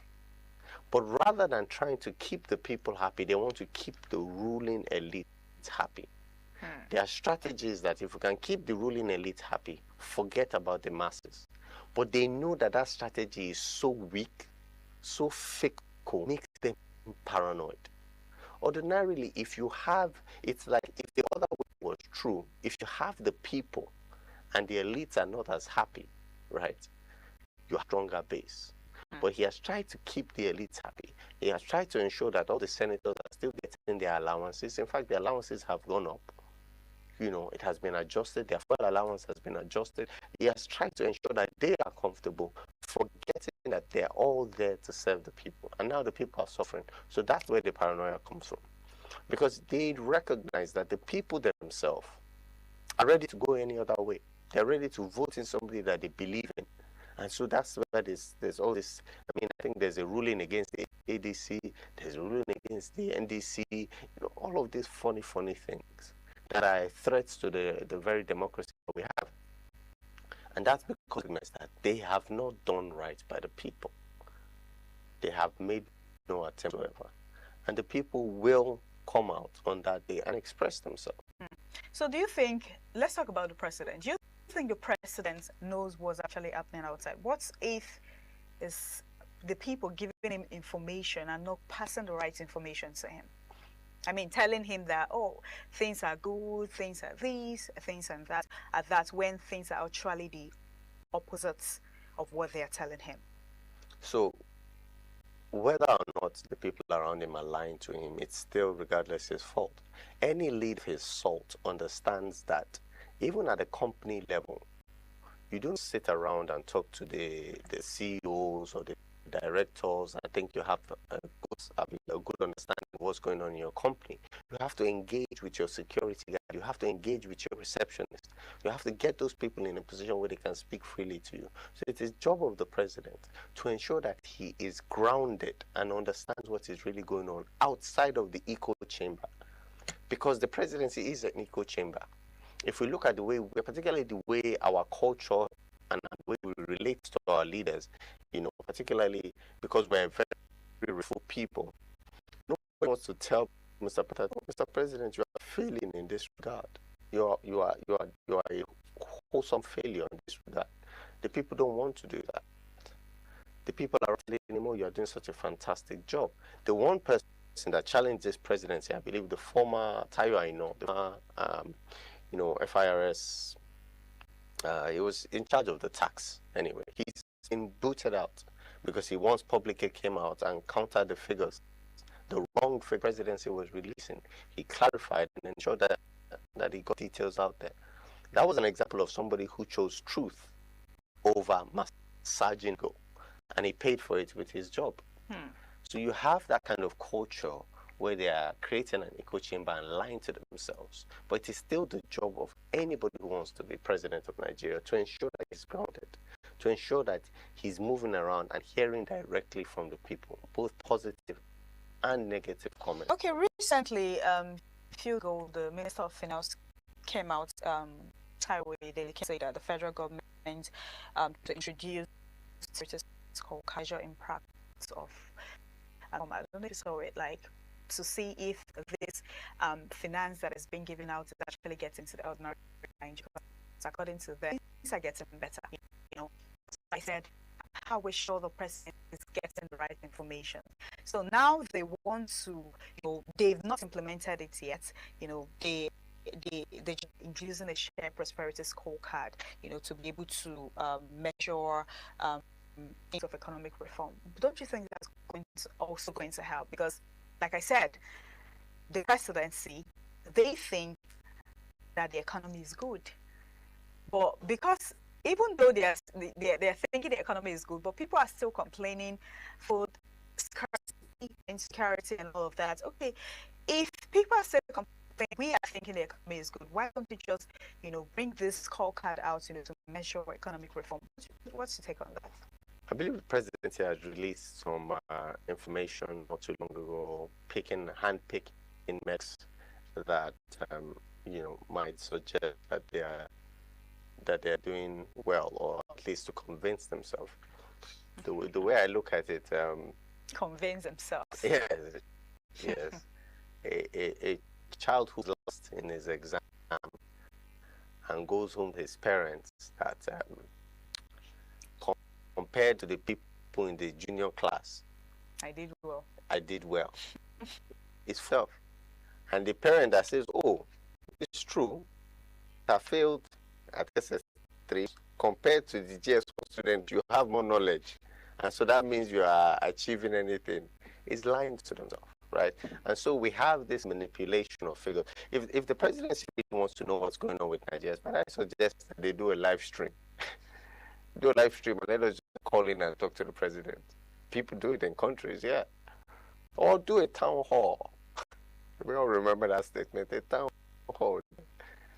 Do it. And open it up to Nigerians face to face. Don't select the people that are going to be in that hall. You can do a lottery system. Anybody can apply, and then you just gather, 50,000 Nigerians, 10,000 Nigerians, bring them into a stadium, and then start asking questions and talk directly to the people. Bring in 1,000 of us. They try to do that. They were going to pick all their APCs and put them. But you know what? Forget about all this. Let's have a debate. We have a president who believes he has done a phenomenal job.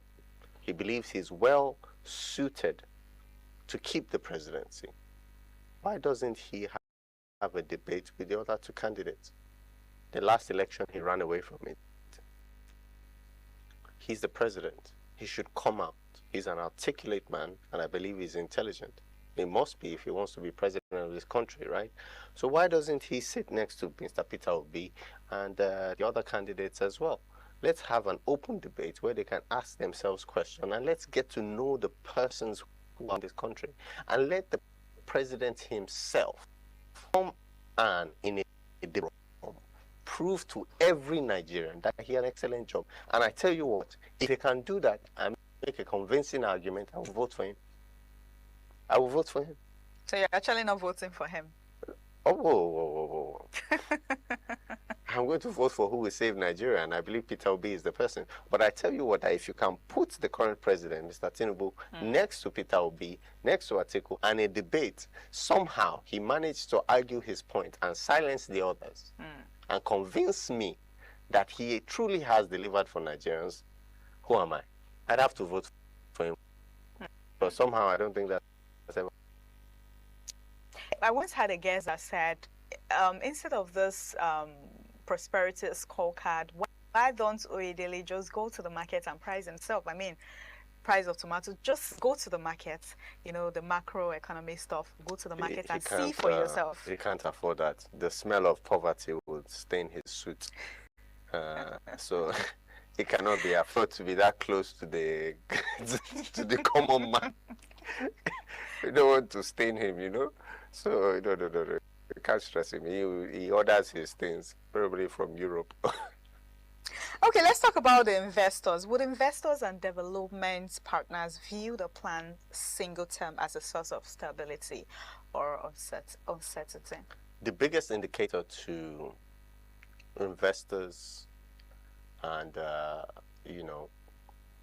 foreign companies, the biggest indicator is stability, right? The biggest indicator of their desire, shall we say, the largest thing that will convince them to invest in any nation is stability.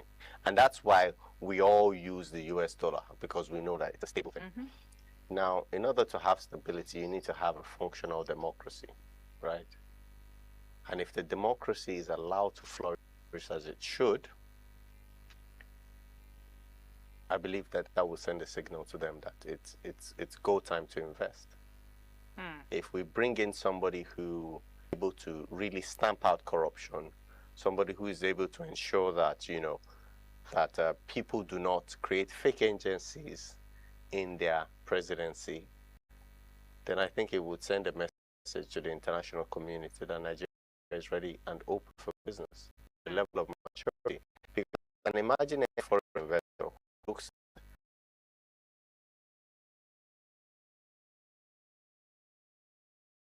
that many don't believe that the president whose image was calmed and fooled by one man and asked themselves that, is this a reliable partner? I don't think anybody would say yes to that question. Yeah. So at this point, should Nigerians focus more on campaign? Do you think they should focus more on campaign promises or written political agreement? I think the first stage now at this point is, firstly, everybody should get their PVC, get everything they require to vote ready, and then join the calls and the demands and the pressure that is going to be put on the government to ensure that the president can come out and debate all of them. They're all looking for a job, right? They're all looking for a job. Let them come to a public interview. Put pressure on the presidency to come to a public interview.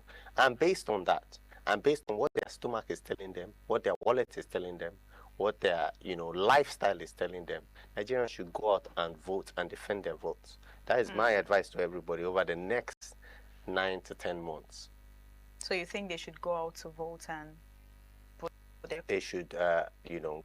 Because I actually wanted to ask, what should Nigerians be watching out for 2027 campaigns? Get ready to vote. Okay. Put pressure on the candidates to ensure, I know at least Peter Obi is ready to do it. Put pressure on all of them to ensure that everybody comes out in a TV interview and they have a debate on where they're taking this country. And then thirdly, based on that debate, based on what their wallet is telling them, based on what their quality of life is telling them, they should go out, vote, and stand by their vote. And so help me God, this country will be transformed. So I believe you've gotten your PVC and you're ready to vote. I'm ready. Interesting. I'm very ready. So all Nigerians out there need to go out, get their PVC. Definitely. And vote. All right, thank you so much. Thank you very much. Thank you very, very much for your time. Thank you all our Nigerians, like you early heard, go get your PVC, go vote, go cast your vote, vote your conscience, and like I said, go out there and vote your conscience. Do not sell your votes. You don't have to go out to collect 10,000 naira, 15,000 naira, 20,000 naira, and vote the person you're not supposed to vote for. Remember, we are all in this country. We can see what is happening, insecurity and all of that. Are we going to continue like this? What I would just have to tell you guys is to go out there, cast your votes, ensure you go out to vote. Thank you so much for joining our Lagos Network Studio. Thank you once again for joining us. Thank you. Thank you for joining our Lagos Network Studio this beautiful morning on TMI. We would be handing over to our Benin Network Studio for the continuation on TMI. I am Marcelina Unkwo. Just stay with us.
Onwa is rich in culture and traditions. The people are a mixture of traditional worshippers, Muslims and Christians. Onwa is located at the northern part of Edo State. It consists of 2 local government areas, that is Onwa West and Onwa East. It has a total number of 13 clans and 21 political wards, according to National Population Commission 2006 census. The population of Onwa people is put together at 251,686. The people love tradition and culture. Historically, the people ancestors in deep quest to hand down on their future children a society of love and friendship.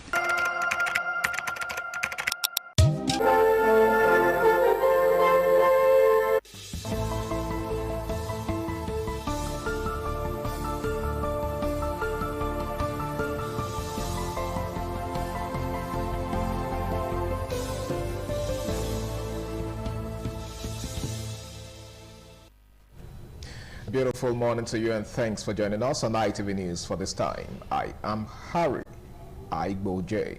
The Edo State Special Criminal Court, established to fast-track the prosecution of kidnapping and cultism cases, has closed the prosecution case in the trial of the 4 suspects linked to the June 14, 2026 vegetable market kidnapping in Benin City. Donald Emie reports. The prosecution has closed its case before the Edo State Special Criminal Court in the trial of 4 suspects accused of involvement in the June 14, 2026 vegetable market kidnapping in Benin City. The court, presided over by Justice Terry Momodu Aigbona, admitted the testimony of its final witnesses, bringing the total number of prosecution witnesses to 7. The court also admitted key exhibits, including the defendant's confessional statements provided by the investigating police officer, Inspector Jimo Osai Koba, a firearm, a mobile phone, and the Lexus ROS 350 SUV allegedly used in carrying out the kidnapping. With the prosecution having concluded its evidence, the court adjourned proceedings to Friday, July 24, 2026 for the defense to open its case and present its witnesses. Counsel to the first, second, and third defendants, Henry Uwanzo Esquire. Counsel to the fourth defendant, Felix Imasuen Esquire, and the Edo State Solicitor General, Steve Okoro Esquire, gave their reactions. We have taken 7 witnesses and the prosecution have closed their case. And after cross-examination of the IPO, we will take a date for us to open our defense. The only relationship, and even even the IPO statement, he never said she was involved. He's only looking at the relationship, a text message that was made 2 months ago. This has gone to show that the plan of the governor, executive governor of Edo State, who said he wants to push away all criminals away from Edo State, by establishing this special court. It has started and it has come to stay. Proceedings continues on Friday, July 24 for the defense counsels to open their defense. From Benin, Donald Ehiminyen, ITV News. And the Edo State House of Assembly has passed into law a bill for the creation of a revenue harmonization account to provide for the collection, management, control, and accounting of all revenue and public funds in the state. Assembly correspondent Joe Baiselmo reports that the bill was passed during the Tuesday's plenary. After a heated debate during Monday's plenary, the lawmakers on Tuesday met at the Committee of the Whole to consider a new bill on the creation of a revenue harmonization account designed to repeal all existing laws permitting ministries, departments, and parastatals in Edo State to operate separate revenue accounts to ensure accountability of public funds. A bill for a law to establish a revenue consolidation account for Edo State is being passed into law. In other directive, Speaker of the House, Right Honorable Blessing Agbebako, instructed all 18 local government councils to submit payment schedules of all security personnel in their domains on or before 24th July 2026 to the chairman of the House Committee on Local Government, Honorable Ade Isibo. Some problem between the officers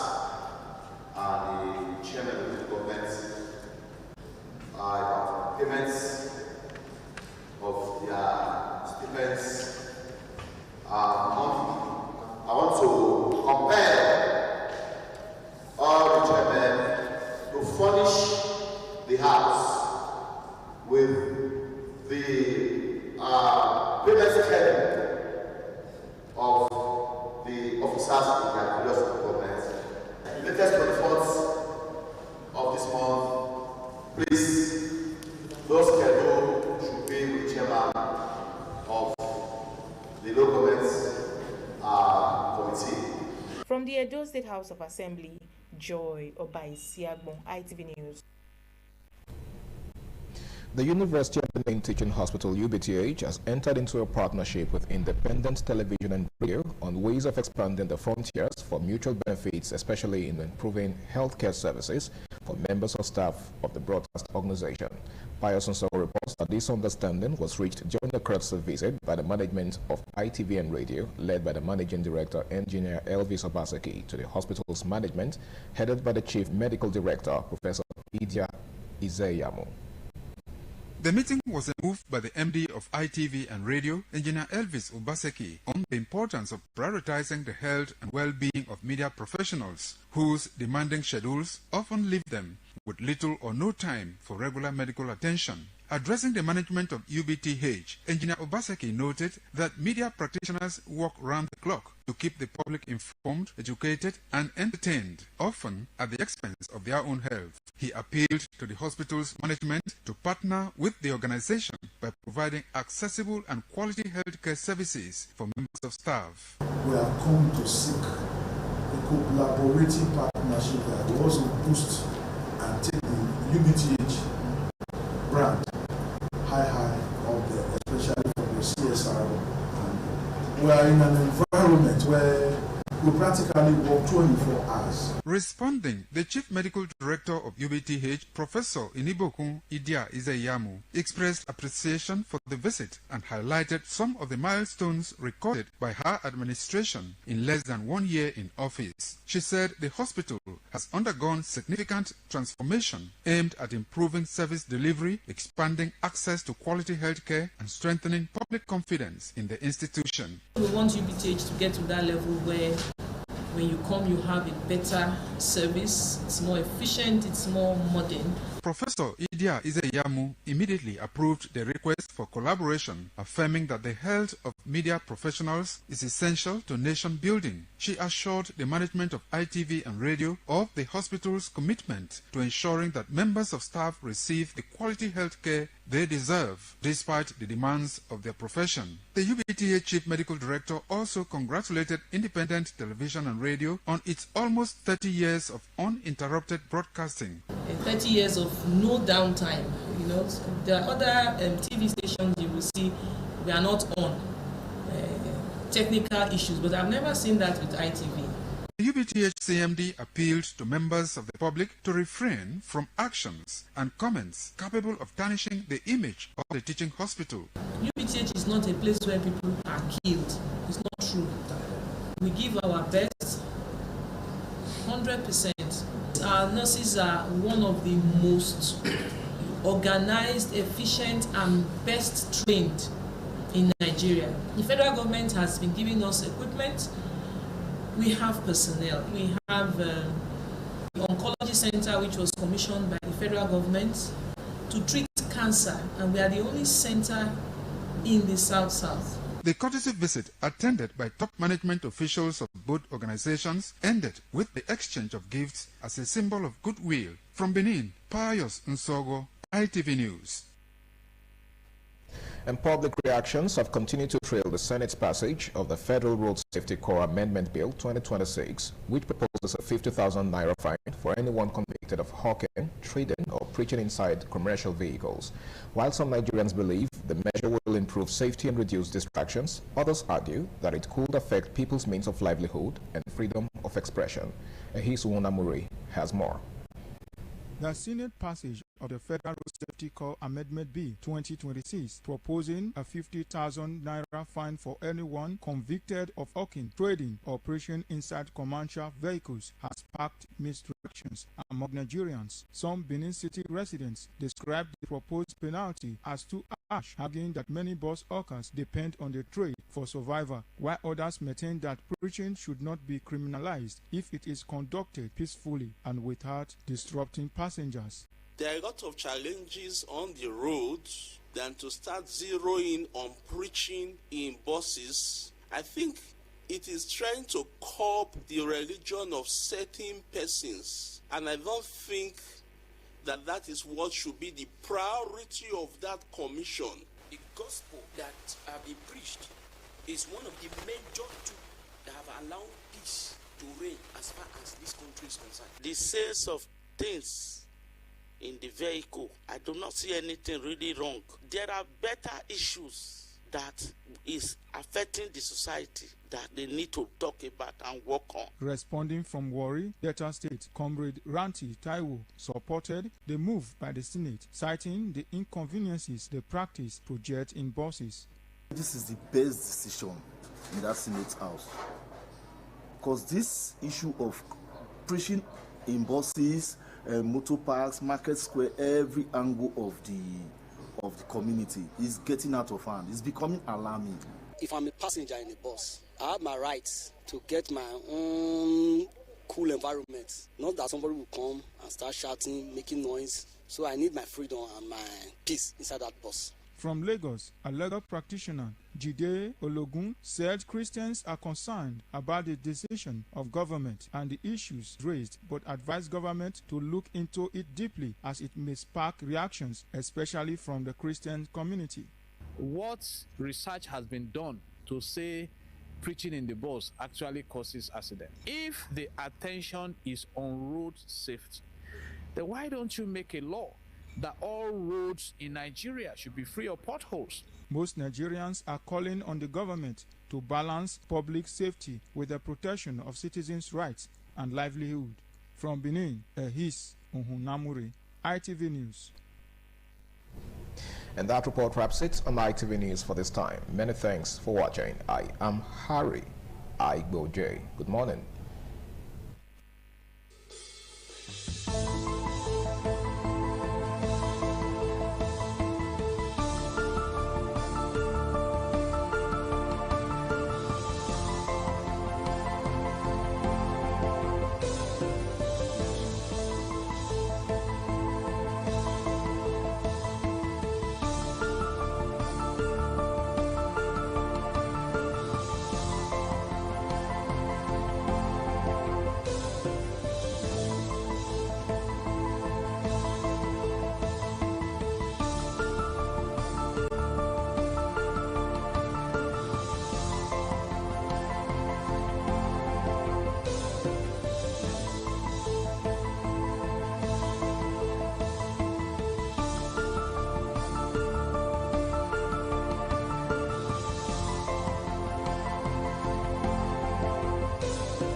ITV, certainly the best.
on TMI this beautiful morning. I am Reselina, and it is TMI Socials, where we talk about trending stories on social media, and of course, to get to hear people's reaction about a particular story. Our first story, we saw a trending video of the Vice President Shettima, where he condemned xenophobic attacks at ECOWAS summit, where he said, deductions were made from our scholarship allowance restoration movement in South condemn the xenophobic attack. Let's take a look at the videos, of course, before we go to the reactions.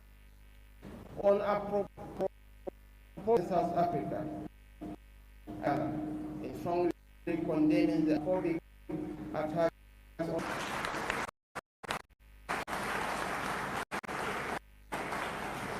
on its citizens and other fellow Africans in the Republic of South Africa. As already mentioned by His Excellency the President of Ghana, ECOWAS should present this matter before the Authority of African Union to send a clear message that this type of intolerance is unacceptable. South Africa should be the path of moderation, and needs to be reminded that the freedom the country currently enjoys is due to the loss of African countries, Nigeria and Ghana. All right, let's take a look at what people on X has to say. This user says, so you men enjoyed scholarships era, but you grew to suffer this Justin. Let's take a look at what this other person has to say. So the answer was to pay for the lawlessness future, which is illegality done by your people, promoting lawlessness. Interesting.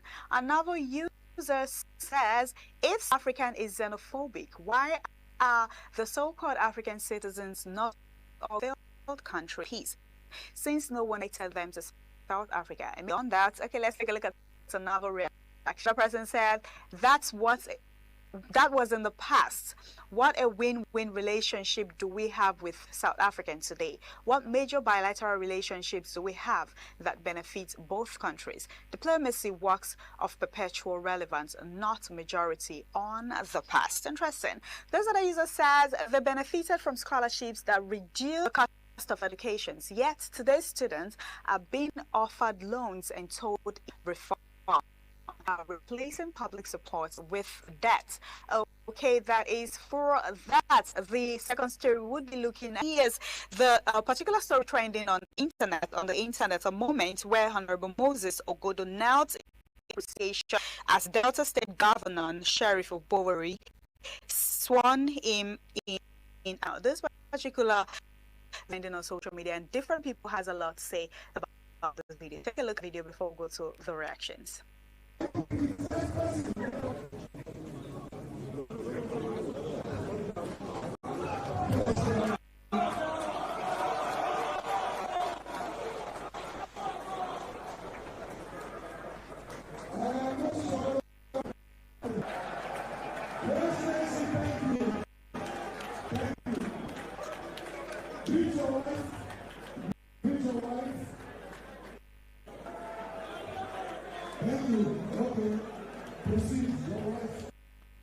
He was seen crying and knelt down to appreciate the governor for appointing him as a commissioner, and a lot of people did not find it funny at all. Let's take a look at people's reaction.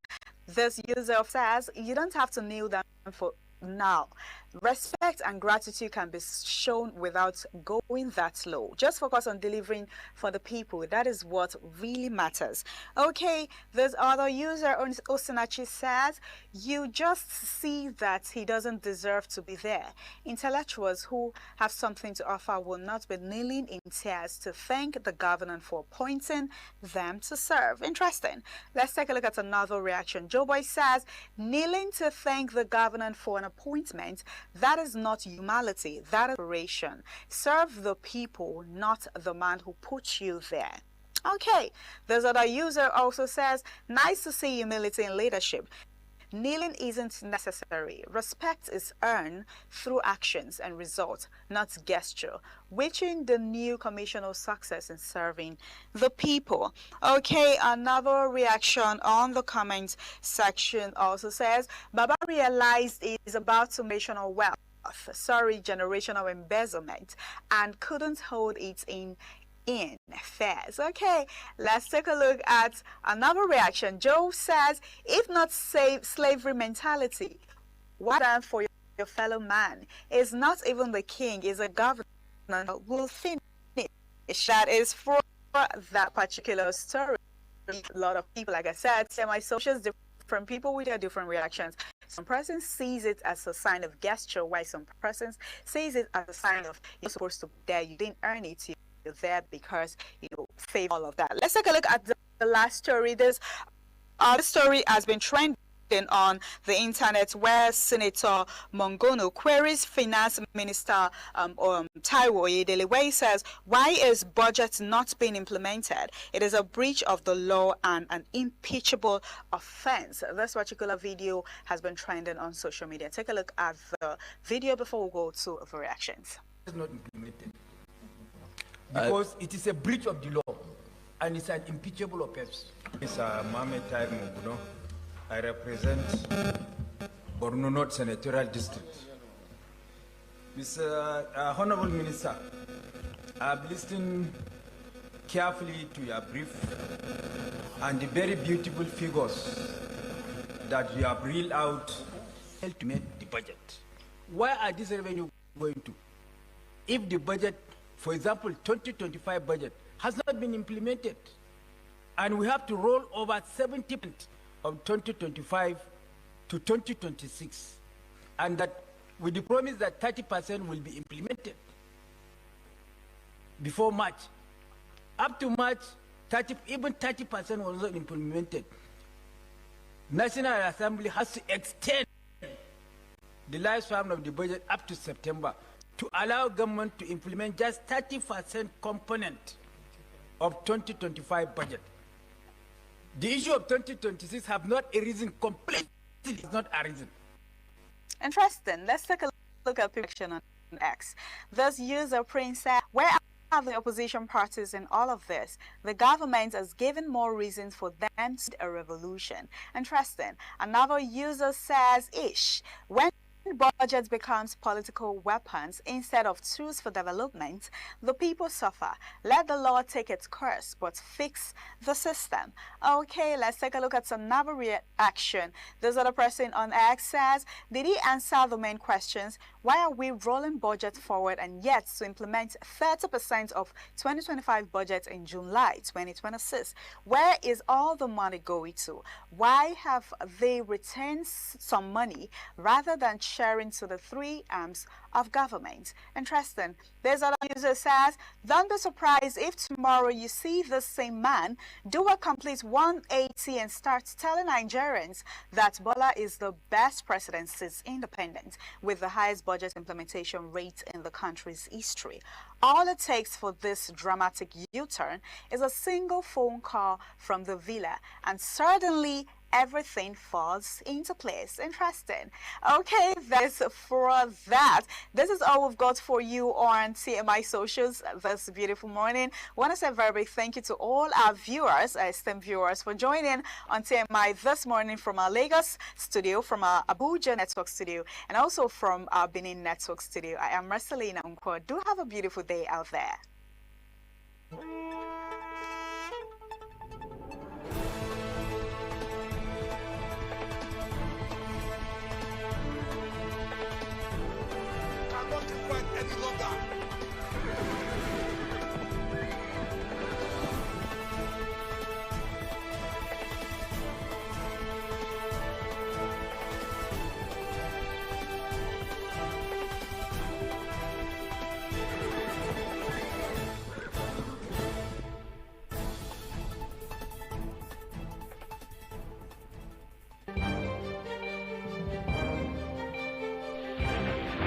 This is ITV.